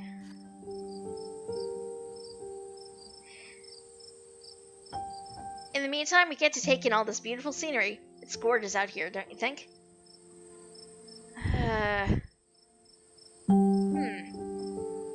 So we have, there's something wrong here, which is a mystical option. It's breathtaking. Haven't actually been looking. Being this far from civilization stresses me out. I've seen better. Not a fan of the bugs, or remain silent. There's something wrong here. Something wrong in the air. It feels oppressive. Dark. You don't happen to mean stinky, do you? Do you think you're smelling like a skunk ape? Oh my god. No, more like a storm is coming. No, something metaphorically oppressive and dark. Yep, gotta be skunk ape. Or silent. No, it more like a storm's coming. Don't worry, I checked the weather this morning. We're in for a beautiful cloudless night. It really is a perfect time for a hike. Oh my god, Stella, no, that's not what I meant. Unless you mean a metaphorical storm. I don't think the weather radar picks up on those. But either way, my gut usually warns me if I'm going to run into trouble, and I feel A-okay. Your quiet moment with Stella is broken by a loud percussive snort. Okay, so our dialogue options, what was that? Oh no, the skunk ape has found us. It's Duke back with the shotgun, run. Death has come for me at last. Goodbye, cruel world. We're not going to go with that one, but that last one amuses the hell out of me. What was that? No need to panic. That's just the sound deer make when they want to warn the rest of their herd about big, scary predators like us. Let's check it out. As you and Stella hear the footfalls of animals retreating into the woods, she reaches for her flashlight. Oh, dear Lord! A single deer remains behind, staring down the light of Stella's flashlight while Gretchen whines and pulls at her harness. And then it's gone.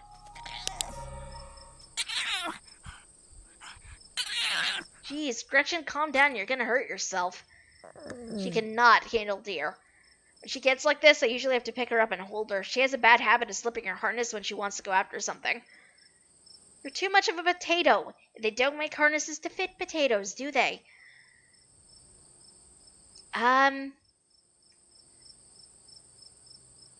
There was something wrong with that deer. Did you see its face? Now that you mention it, there was something a little off.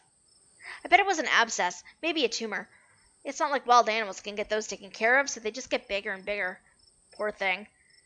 There's not much we can do about it. Yep, Potato, aka the pug.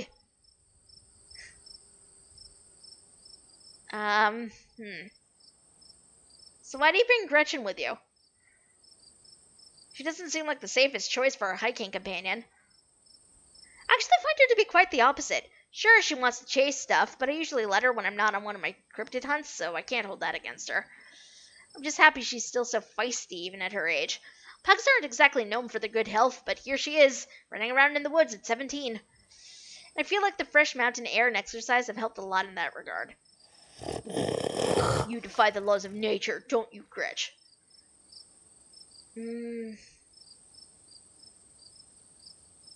So now our options are, well, that got my heart rate up, I'm ready for the hunt, or it's never too late to turn back.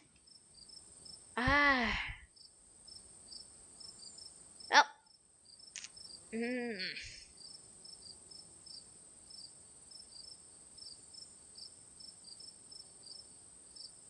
Why not? I'm ready for the hunt. Same for me. How about we take a quick snack break to fuel up and then we get right into the night's activities? I've got all the best trail snacks. As we settle down next to Stella, she breaks open a bag of assorted snacks. So we have trail mix with extra M&Ms, a snack bar, dried apricots, or sesame sticks. Let's grab a snack bar. You grab a snack bar. Excellent choice. A good source of energy and chocolate. They're cherry and cashew. I hope that's okay. I like to make my own. I tend to make them with my favorites, but I know that's not everyone's bag. It's a good combo. I'm just a big fan of food. It's all food to me. I don't feel strongly about it. It's a good combo. You could turn up the nose at a dried cherry. Cashews are always an excellent choice for a nut bar. Sturdy yet soft. Thank you. I love all nuts equally, but finding the right ones for my bars has been a long process. They have to be architecturally sound enough to hold the bar together without overpowering the texture of the fruit. Almonds and cashews are my go-tos, though occasionally I'll still experiment with pecans. They fall apart so easily, though. Anyway, sorry to ramble. Hard for me to stop once you get me started on snack recipes.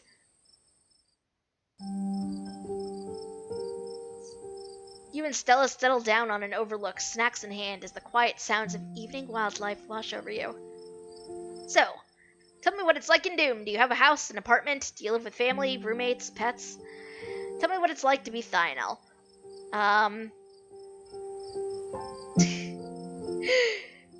So we have an assortment of options. I live alone in a dingy studio apartment. I live in a closet in a house with 10 roommates. I live in a doorless basement that floods whenever it rains. I live in an apartment with a difficult roommate. I live in a 12 by 12 shed in someone's yard. I live in an internet cafe I'd rather not say.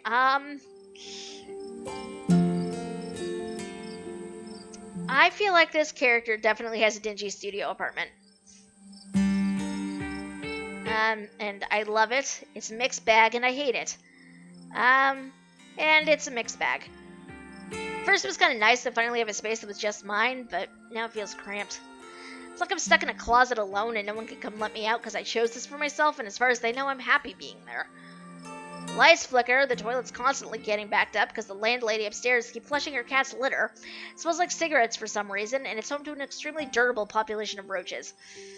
But I guess it's home. I do what I can to spruce up the place. I got a plant. You know how they say living things are supposed to brighten up a room? When you put it like that, I wonder if staying in that old mansion is a step up or a step down for you. Maybe just a step sideways. Have you tried looking for a different place, or maybe finding a roommate? There's gotta be a better apartment like that in a big city like Doom.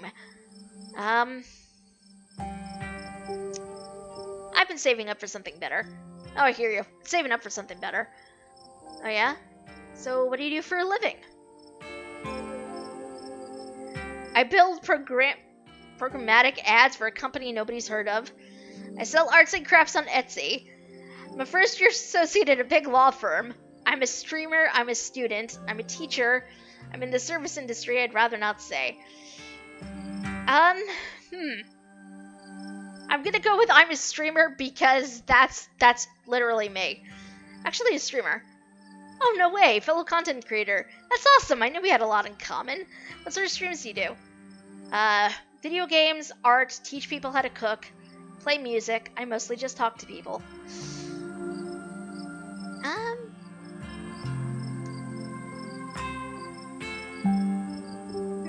I play video games. That's cool. I think Reese does games too, but he's pretty cagey about sharing his stuff. I'll have to check out your channel sometime this week. How do you like it? I wouldn't trade it for the world. Most people I meet tend to raise their eyebrows when I tell them what I do, but I love it. Might not be much, but it makes me feel like I'm taking control of my own destiny. Believe me, I can relate. I don't think I'd give up what I do for anything. A crisp breeze passes over you. What about you? What's your living situation? Gretchen and I live in a little house just outside town. It's actually the house I grew up in, so it has a lot of pleasant memories attached to it. I'm glad I could keep it in my family. My great-great-grandfather built that house. Must have done a great job because it's just as sturdy as it's ever been.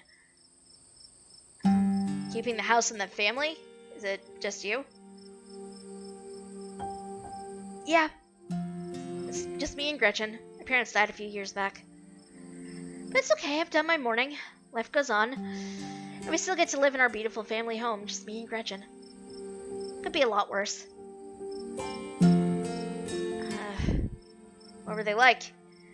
Did you get along? They were amazing.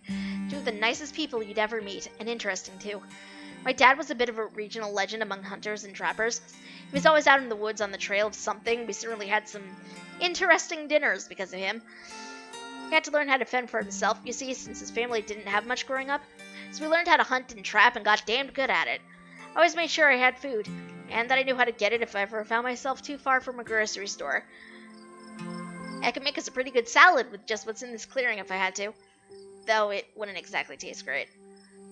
As for my mom, she was a saint. She was the local vet, the lady all the farms in the county knew to call if their animals were in need of something. She was smart as a whip and strong to boot. Turns out pulling calves out of a bow. 1,600-pound cows all day is a great way to build muscle. But she was gentle too. Even the smallest mouse would get the proper care in her hands. I'm sure she's most of the reason Gretchen here is one of the oldest dogs I've ever met. So yeah, those were my parents. Whoa. Stella immediately packs her bag and slings it over her shoulder.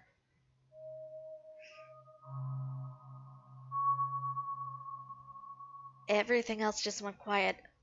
There were all sorts of wildlife just a second ago. Now it's quiet. You're right. Whatever made that sound as close. Here, hold Gretchen's leash for me. Let's check this out.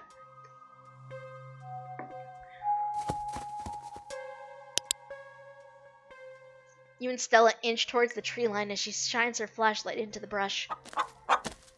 As you approach, a series of weak clucks call out from a nearby bush. Maybe Duke's birds weren't eaten after all.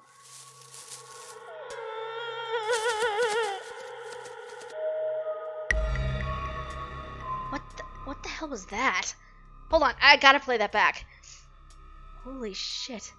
I guess it must be maybe 2-3 feet tall. Doesn't look hairy either. I think we can rule out skunk ape. Whatever it is, it has one of Duke's chickens. Looks like it's headed north. Let's go after it. So we're right behind you. I was on board with this whole thing, but now that we found something...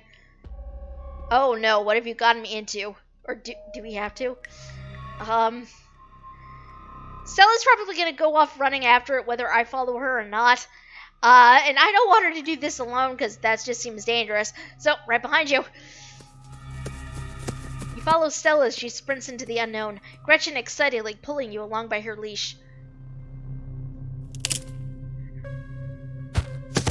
Oh shit. Oof. Oh god. Are you okay? Oh god, the monster's got you. We're gonna die out here. Tripped in here, I thought you were a hardened mountain girl. Good thing I was the one holding Gretchen. Are you okay? Yeah, I'm alright. Just tripped on something weird. Oh no, that poor thing. It must have been one of Duke's. Oh Jesus, it's still alive. Let's investigate it. Move towards Stella to get a closer look at the chicken. Don't let Gretchen too close. She'll try to take a bite if you don't stop her. You hold Gretchen's leash close to your chest. She seems nervous, squirming slightly against her harness. Zoom the head. His poor little chicken eyes look up at you, glazed over, but still rolling around in their sockets with unfortunate life. Looks like this is what Stella slipped on. The wing is barely still attached, but that seems to be the least of this chicken's concerns. Good God, at first we thought it might have been a tumor, but this is something else. The skin is stretched taut, the growth pulsing beneath. Looking more closely at the growth, you think you can see something squirming inside. Having investigated to your heart's content, you turn away to give Stella more room to film. Ahem. Seems we found one of Duke's chickens, folks. She's not looking good. I'm hesitant to speculate, but she definitely seems to have some sort of growth under her skin. Could be a tumor, could be something else. Either way, I don't think there's much that can be done for her at this point. Jeez, I'm gonna have to put up some massive content warnings for this video. Hey, do you hear that? What in the Sam Hill are you two doing out here? Didn't I tell you to... Birdie? Birdie, what's wrong? Good God. Did y'all see what did this to her? No, but I'm pretty sure we can hear them. We caught a glimpse of something earlier. It wasn't us. Please don't shoot me. No, but I'm pretty sure we can hear them. Oh, we caught a glimpse of something earlier. And when we chased after it, it brought us here.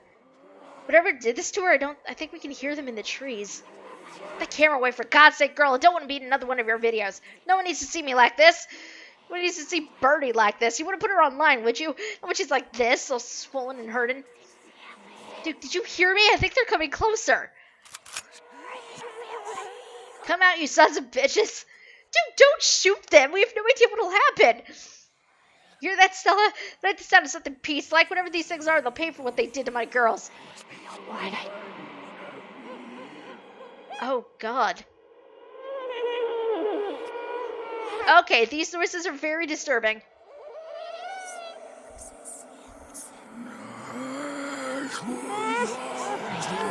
Come on, you whatever your name is, grab that flashlight and help me line up a good shot.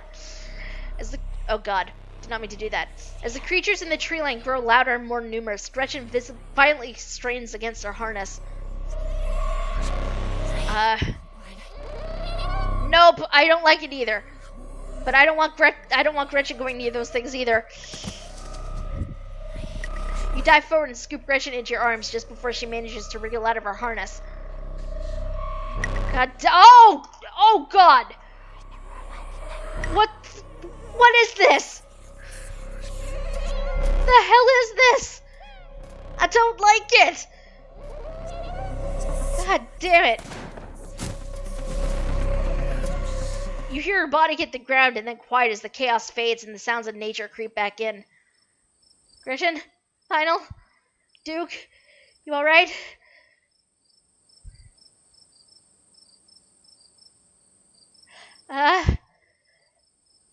Little shaken up. Same. Gretchen whines and shakes in your arms. Gretchen, here, I'll take her, my poor little pup. Thanks for watching out for her. Duke, are you okay?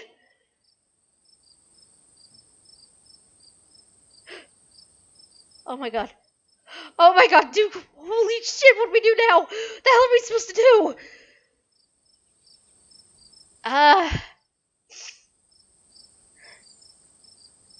Oh God. So our options are we have to go after those things. We gotta go to the police. Let's just forget this ever happened. Or can we please just go home or stand in stunned silence? Also, those emotes are creepy, Eris. Oh God, I don't know what to do.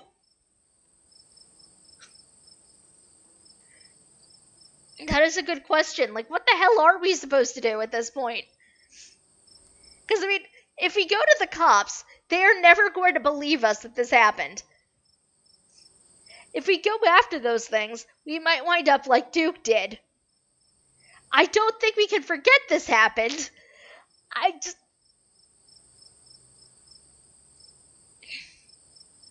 What do we do? I do not know. What do we do?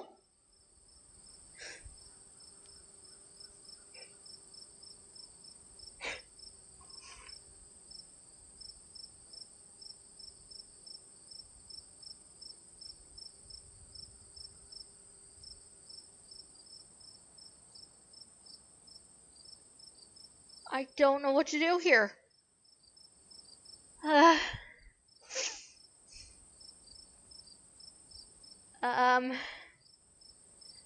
Yeah, I'm actually gonna choose the stand in sun silence thing, because I do not know what to do. You stand in stunned silence. You've seen dead people before, but never like this, and those things are still out there. Yeah. Yeah, this is a lot. We are in way over our heads. Let me just check the camera real quick. Christ, this footage is so dark and shaky. Ugh, I hate to say it, but people need to know what happened here, Thynel. Duke's family deserves closure. Other people deserve to know what's out here. We need more footage. Come on, let's go after them before we lose our chance. Are you sure this is a good idea? Nope.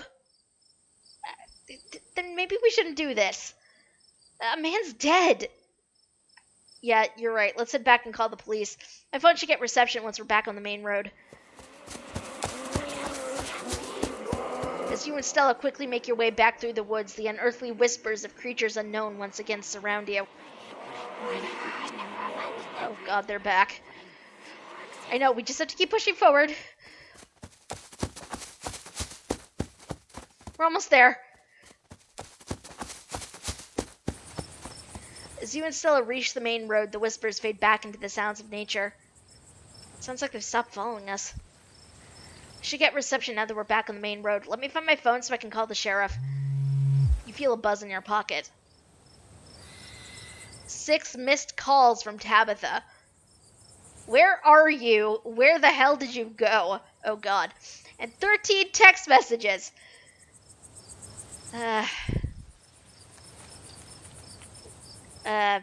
I should probably call her. Try and call Tabitha back, but it goes straight to voicemail. Let's text her back that I'm okay. Text Tabitha back and let her know you're okay. Your message sits unread. Yikes. Tabitha's been blowing up my phone. I guess she must be worried about you. But, first things first, let's call the police. Stella pulls out her phone and dials. Hello? Earl? It's Stella Richmond. I'm up in the mountain on the Asjana Trail. Duke is dead, Earl. Shotgun. It happened right in front of us. There's something in the woods. You gotta hurry. Okay. Okay, yeah. Are they really gone? Yeah, I think we're okay, but... Hurry. Jesus, Earl, who's gonna tell Bo? I guess now we wait.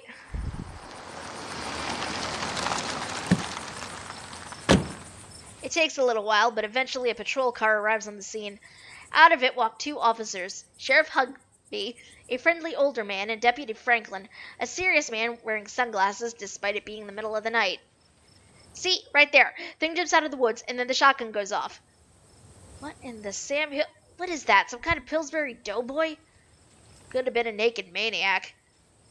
No, there was more than one. They chased us through the woods. Whatever they aren't human. And they killed Duke. Uh-huh. Now we're gonna have to confiscate this camera, Miss Richmond, if you don't mind. This is evidence. That... Okay. We just turn it off to save the battery. You notice Stella popped something out of the camera and slide it up her sleeve. Here you go, Deputy Franklin. We appreciate your compliance with the law. We'll get a team out in the morning to retrieve the body, but for now, Sheriff Hugby and I... Please call me Earl. Earl and I will escort you and... Who are you exactly? That's Thynel. They came into town today for the funeral. Thynel? Isn't... Tabitha's cousin. Yeah. Damn, didn't think you'd actually show. We'll escort you back to town. If there's a naked maniac on the loose, it's best you don't walk back on your own. It wasn't a... Never mind. Why aren't you going out there tonight?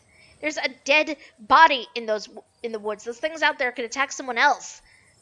Not exactly like old Duke's going anywhere at this point. He'll still be out there in the morning.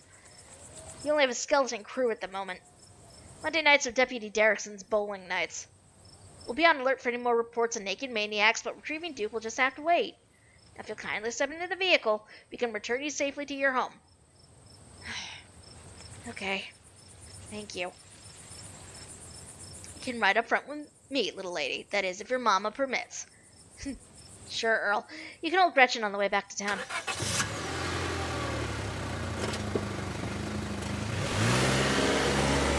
Do stay out of trouble. We'll have this all sorted out in the morning. Just get a good night's sleep. And you, whatever your name was. Lionel. Sure, you're in town for the funeral? Good. Don't you go leaving before then. Imagine we'll need to ask you a few questions about everything you've seen tonight. Stella, keep an eye on them for us. Make sure they don't get into any more trouble. Y'all have a good night now. Bye-bye, Gretchen. Y'all have a lovely evening. If any bugaboos give you trouble, you know how to get in touch. Here you are. Back in town, away from the woods, with no one but Stella in sight.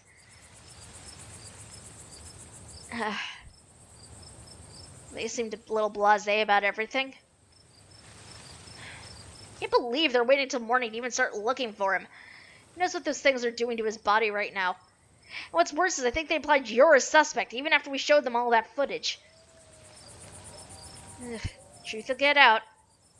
Even if they don't believe that footage, those things are out there in the woods, and something's telling me they're not going away.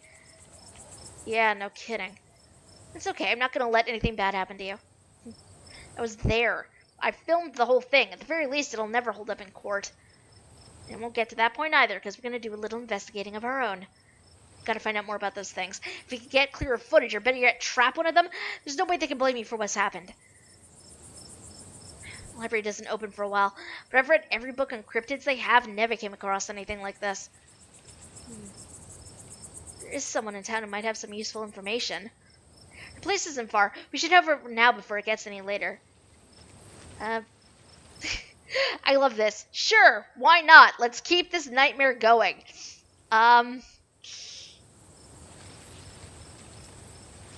I'm curious at this point. Let's keep the nightmare going. Who cares? Let's keep this nightmare party going. Alright, pal. Seems like you might be losing it a little. All the more reason to visit my friend's mom. I always leave her place feeling lighter. Come on, she's just down this way. The general store. This must be where Stella's friend Kanika lives. Hope she's still awake. Out of the corner of your eye, you spot a shadowy figure staring at you from across the road. You didn't hear it approach. Stella, I think someone's watching us. She turns to look.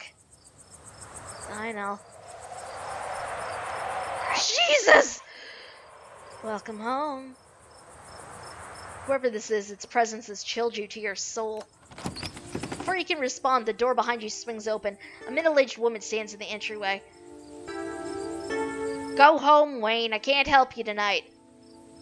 You look back and the figure's already gone, disappeared into the shadows of the night. Sorry about that, Stella. Some people just can't be helped. What brings you out here so late? I love that Gretchen's just like ducking behind Stella at this point. Who's this? Hi, Miss Forsyth. This is Thynol. Is it okay if we come in? You and Miss Forsyth briefly lock eyes. So blinding and overpowering is her aura that just looking at her feels like staring directly into the sun. Her gaze pierces entirely through you, and in that moment you feel wholly known. Then the moment passes, and you see only the middle-aged woman before you. Of course, you're just in luck. I just put on water for hibiscus tea. For goodness sake, you call me Sybil. You're an adult now, after all. Welcome to my little nook. It's nice to finally meet you, Thynol. I was so sorry to hear about your mother. Vivian was such a lovely soul, and she's been sorely missed in the holler. And how poor Pearl Ann is gone as well. Do let me know if there's anything you need while you're in town. Who was that outside? Just a very sick man. You don't need to be worried about him. how'd you know my mom died? Oh, Pearl Ann was a chatty woman. Not much went on that I wouldn't get an earful of, bless her heart. You knew her? Of course, dear. She was a good friend of mine for many years. She was such a lovely woman. You should come by sometime. I can delight you with unsavory tales of her youth. I've never met Pearl Ann. You don't have to pass on your condolences to me. I have no feelings about the woman. That's fair, child, but it seemed like the right thing to do. We need your help. Yes, I suppose pleasantries can wait for another time. What's got you here so late? You seem troubled. You know about weird stuff, right? Unexplainable stuff? Not so sure I follow, dear. I know which oils to use for which aches. I know a bit about classical spiritualism. Just what sort of unexplainable things are you talking about? Duke was killed tonight by something in the woods. Oh my lord, have you contacted the police? Yes, and they didn't take it very seriously. They're not even looking for the body until tomorrow. Those things out there, I don't even know how to describe them. Can't say I know much about local wildlife. My daughter's always had a brighter gift for nature than I. This wasn't the local wildlife, Miss Forsyth. Here, I can show you. Stella pulls out the card she swiped from her camera and pops it into her phone. I wasn't about to just let the police hold on to this, at least not before we had a chance to make a copy. The cops are gonna be mad when they find out you kept that. Only if they figure out I kept it on purpose. Don't worry, I can play dumb when I have to. As far as they'll know, it was an honest accident.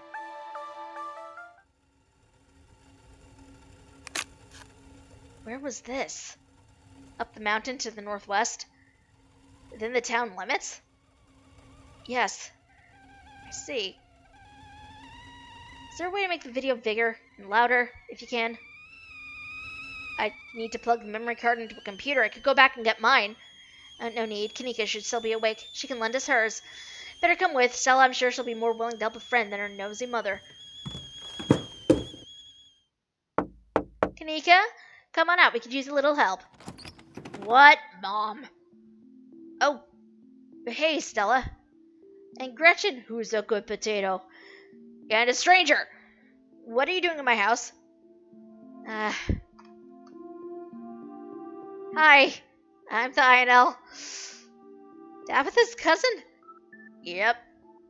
Sweetie, we were wondering if we could borrow your laptop. Stella and her friend have a video to show us. It's really important, Kanika. Okay. My room's a mess. I'll just bring it out there. Heads up, Kanika. This is graphic. Duke got killed out in the woods tonight. It's on the recording. Are you serious? Duke's dead? We can watch this without you. You know I have a harder stomach than any of our friends. I'm pressing play. Silence washes over the room as the video plays. Stella, what in the hell is this? I'm sorry either of you had to see that, but Lionel and I have no idea how to make heads or tails of it. Stella, are you okay? Did you get hurt? I'm fine. Really, I'm okay. Also, I just want to point out that Kanika is wearing a Sailor Moon shirt, and I am here for this. I'm fine too, thanks for asking. The other three look at you unsure of what to say. Poor Duke. Poor Bo, has anyone told him yet? We talked to the police. I hope they told Bo, but Earl and Deputy Franklin didn't seem to be in much of a hurry to do anything. I'll call him later tonight. But for now, we have something far more serious to discuss. So our options are what happened in the woods. We weren't supposed to see any of that. I agree, those things are still out there. More serious than a man's death. I didn't like Duke anyway, or remain silent. What happened in the woods? Whatever happened in the woods, we weren't supposed to see any of that. You're not wrong. These things, my grandmother called them ditchlings. They are a terrible omen, a sign of great suffering and destruction to come. Mom, come on, whatever's doing this is serious. Stop scaring Stella and Lionel with this Taily Po crap. A man just died, have some respect. Kanika, sweetie, let your mama talk. The creatures themselves are harmless to people, despite that grisly scene in the woods. How can you say that? Duke is dead! An unfortunate accident and nothing more. Just as birds flock before a storm, the ditchlings congregate where tragedy is soon to fall. To see one is to be cursed by fate. Jesus, Mom, they've clearly had a rough night. They don't need this. It's okay, Kanika, this is helpful. Stella, whatever these things are, they aren't magic. We can't rule that out, not after what we saw. Fine, let's focus on what we know. Whatever they are, they're doing something to these animals. You saw the chicken in our video. What was that growth?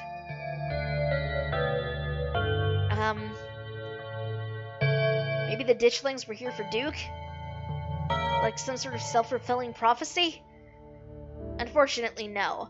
Their presence forewarns of something far more sinister than one man's death. Stop speculating about this occult nonsense. Let's focus on what we know. Right. What were those growths? I saw something living in that chicken. Something squirming around in that chicken. Maybe it's some sort of parasitic larval stage, part of their life cycle? But I don't want to jump to any conclusions about something this out there, not without doing some research or talking to a biologist. I'm sure there's a rational explanation that'll clear all this up. Oh dear, I forgot entirely about the tea I put on. Let me fix you up a couple of cups. It'll help soothe your nerves. I don't know, it's getting late and I should let Thynel get some rest. I ran them ragged today with all the hiking and running through the woods in terror. I can keep going, I'm still wired. I'm still wired from everything that happened. Okay, maybe it's that I'm eager to get home and start doing some research. I'll ask around in my usual forums to see if anyone has information on ditchlings. Is that what you called them? That's right. You go on home now. Do try to get some rest. Don't stay up all night on the online. Let me get you some of my house-made peppermint tea to go. It really does wonders to soothe the soul. Bye, Stella. I'll see you tomorrow, okay? Call me if you need to talk. Thanks, Kanika. I'll see you. Bye, Thynel. It's excellent iced or warm, though with the nights getting chillier, warm will probably be best. Helps wake up the bones. Be careful out there, both of you. Sybil turns and closes the door behind her. Alrighty, let's head back home. My home, I mean. And here we are. You're welcome to stay the night if you want. I should probably head back and check on Tabitha. That's sweet of you. Are you sure you're okay heading back up that mountain alone? I'm more terrified of Tabitha than those things in the woods, to be honest. Yeah, Tabby can be really intimidating. Well, I won't stop you if you really want to go back. Here's my number. Call me when you get there, okay? And good luck. I'll see you tomorrow. Yeah. We're in this together. Yeah, we are. Stay safe, buddy. You begin the long hike back up to the Scarlet Estate alone. Almost home. You've made it. Your salvation is in sight. You make a mad dash to the door. As you reach for the knob, the door swings open. Where the hell have you been? I texted you back as soon as I had reception. Did you? I didn't notice. Do you know someone named Wayne? I have no idea what you're talking about.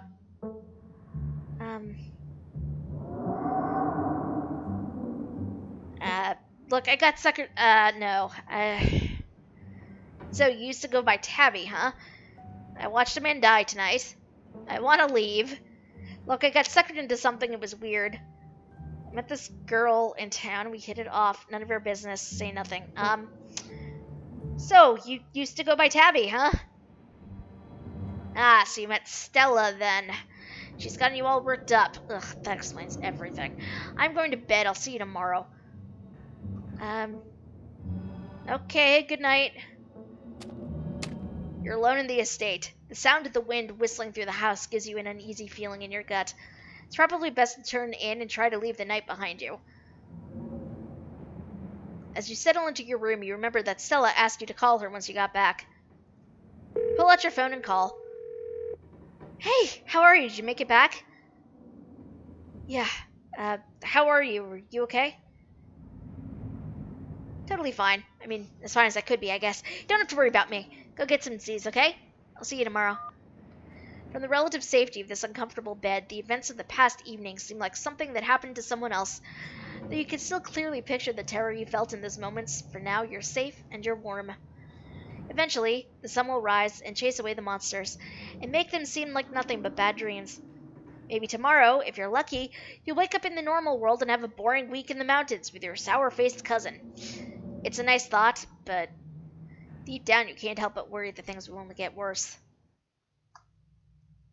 And that, friends, is the end of the first chapter of this game. I think. Oh, that is unsettling! That is unsettling.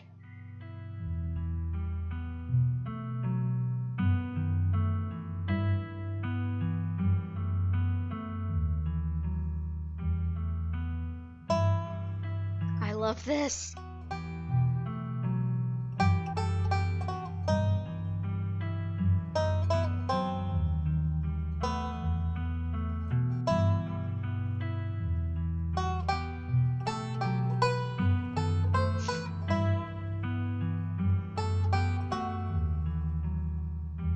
What is that? Huh.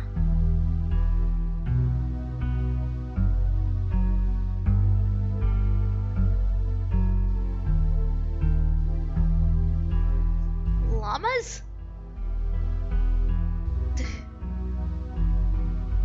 Oh, no. No. I'm not okay with... Okay.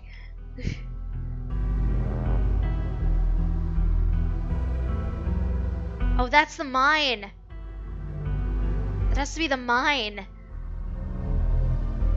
They mentioned early on in the game that our family line has the mine. And my sour-faced cousin runs it.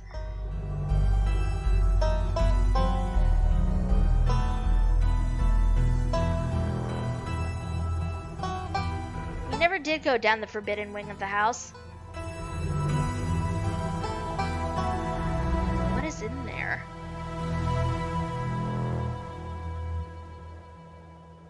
Huh. The soundtrack is amazing. I will not lie. The soundtrack is like top notch. This is the end of episode 1. Get back the game on Kickstarter and get a discounted key for the rest of the game throughout the month of October. Also, my cat is going to destroy my apartment if I don't feed her. Why can't she be patient? Because she's a cat. Because she is a cat. So, as I mentioned beforehand, we're going to continue with this world state in episode 2. Please save your game now. We are absolutely saving this. Because, of course. And now we have the credits. The first chapter is completely free. You can pick this up for free on Steam and on itch.io. Just the first chapter. The game itself is currently in Kickstarter phase, as the text is mentioned. So if you are interested in backing the game, you can pick it up at a discounted rate through the Kickstarter right now. At that link that I just posted into chat. So, yeah, it's a lot. It is a lot. But I'm going to finish going through these credits because we must appreciate the people who worked so hard on that. And we're going to let this go again because I love this music.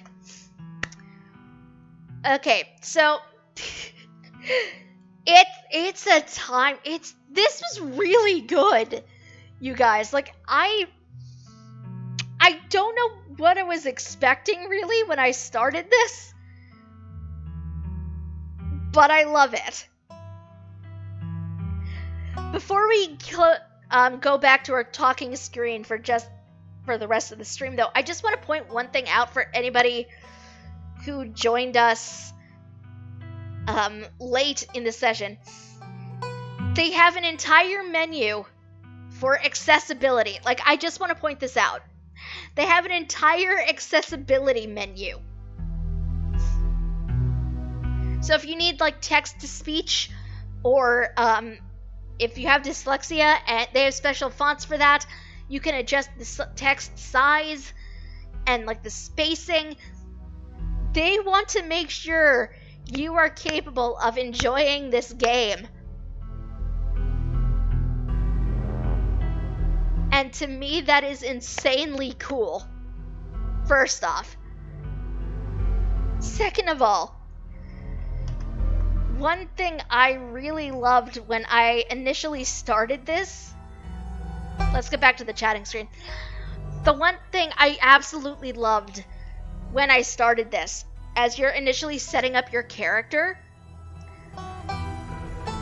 you have multiple pronoun options. You have he, him, she, her, and they, them. There's non-binary rep. You yourself can be non-binary. There are non-binary NPCs you can talk to and potentially romance eventually. Like, the rep, you guys. I freaking love it. I'm here for it. I am here for this. It is. Like, that is really impressive to me. The art is freaking amazing. There were multiple little touches that really made me feel like I was sucked into this. Like, you can be in a vehicle and driving, and the background outside of the car, like, moves with you. There was one shot when I was outside, and there was like leaves of a tree around like the edges of the screen, and they were moving with the wind. Like, it's clearly like it's drawn. It's all drawn, but you feel like you're part of the scene even with that, which stunning. Also, those horror notes towards the end, so freaking good. I don't know how well you were able to hear it over, like, me reading what I was on the screen, but, those freaking creepy, like, whispers and sounds are just, like, oh god, it was so good. I need the rest of this. I know we have, like, a while to wait until the next chapter of this is available. I think according to the Kickstarter, the next, episode 2 is releasing at some point in, like, mid-2021. But, like, this was so good. This is amazing. I can definitely, I will happily encourage people to play this and backing the Kickstarter, because, oh my goodness. I need this in my life. It's really good. Oh. And to be honest, I wasn't entirely sure what to even expect when this got started, because I'm like, it starts off pretty chill. And so here I was, thinking, even though, we're off in the woods, nothing too bad is gonna happen, because it's only the first chapter. And then everything happened. Oh my god.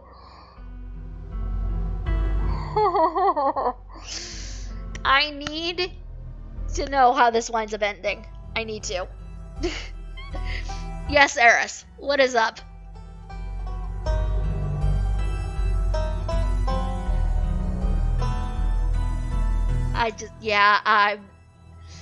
This is really good. I expected that old man to kick it, honestly. Like, there was definitely a mystic dialogue option where you sort of hint at the fact that something was going to happen to him. I didn't wind up choosing it because, like, at the time, it didn't seem like my place to really interject with anything. But, I do sort of wonder what would, like, if he still would have died if I had helped him as opposed to diving for the dog. I do still wonder what would have happened. Like, if he'd still be alive or if he had to die for the narrative. I don't know. I might, on my own time, I might do like a replay and just see what happens if I choose something completely different. But that is the thing I can really appreciate about this game. Because with the fact that you have multiple traits that you can choose from to like assign to your character in the beginning, and all of the dialogue options that you get, I honestly feel like this game has really nice replayability. And I'm actually kind of excited to go back and replay it like on my own time and just like craft another character that is not my stream character. I just, wow. So much happened.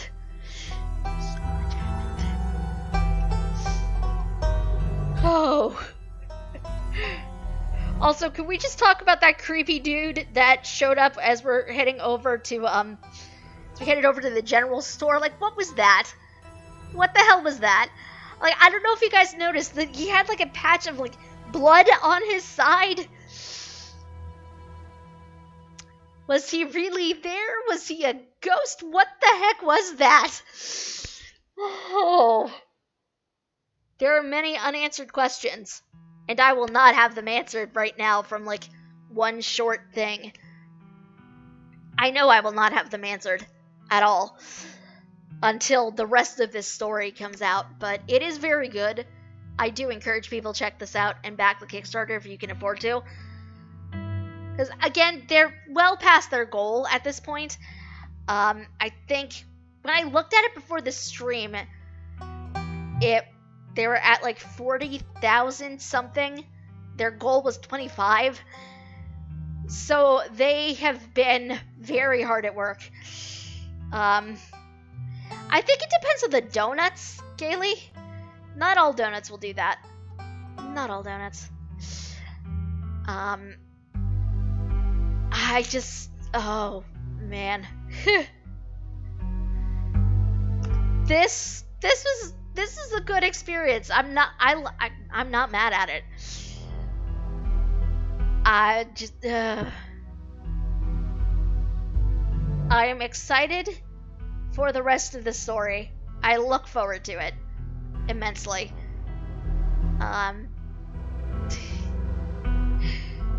But we do have to wait for that. We do have to wait. Oh, they passed their goal super fast. They did. They did. Like, I think this has been running like this entire month or something, and they surpassed their goal very quickly. Apparently they got completely funded in one day, which I think is pretty cool.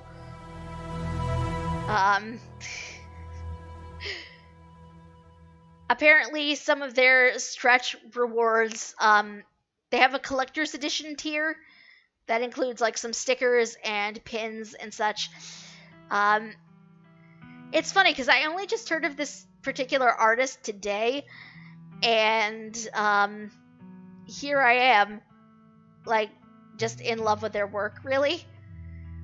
Because, again, I basically binged one of their comics earlier today, called The Last Halloween, which is very good. I do recommend it. It does have, like, a similar body horror sort of situation, so if that freaks you out, I would not recommend. But, the story was really good. And so I really want to know what other stuff they're gonna do. that said, I actually think we might wrap things up early today because we do only have like a few minutes left. There's not enough time to get really into too much else. So we're going to call it an early stream for the day. But thank you guys for coming and for hanging out with me and checking out this game. And again, if you two want to back the Kickstarter for it, I'm going to mention the Kickstarter on Twitter. Was this Abby or another artist on the game? That I don't know. I know that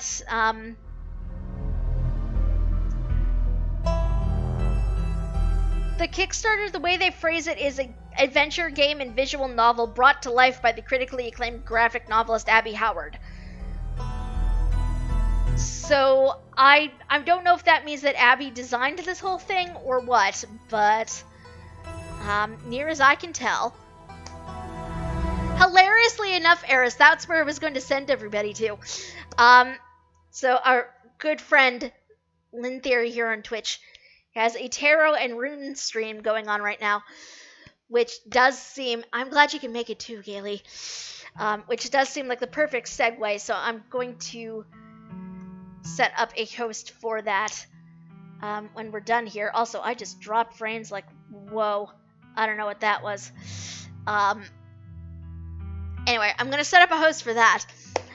You guys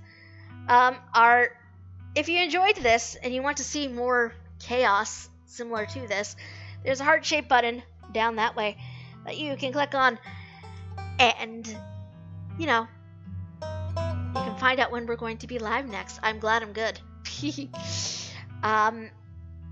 Actually, hopefully, there might be a special treat later this week. Keep an eye out. Best way to find out more information about that, though, is to follow me on Twitter. So if you're not yet, there are links in the panels below. You can also come join us on our Discord. I am good. I am. I hope you are good for it, Gaily. But yes, I'm going to go set up a host for Nira, or Lynn, and just hang out there and read cards and such, and it's going to be fun. You all have a good rest of your week. You need to start reminding me during my streams to raid host my friends before I log off. Yes, I do. I will endeavor to do so. Yes. Secret stream. But yes, keep an eye out for that, friends. It's going to be a fun time. I'm going to go send things over to Nira, or Lynn, right now. But again, you guys have a good rest of your week. Have a good rest of your weekend. I'll see you all soon. Bye.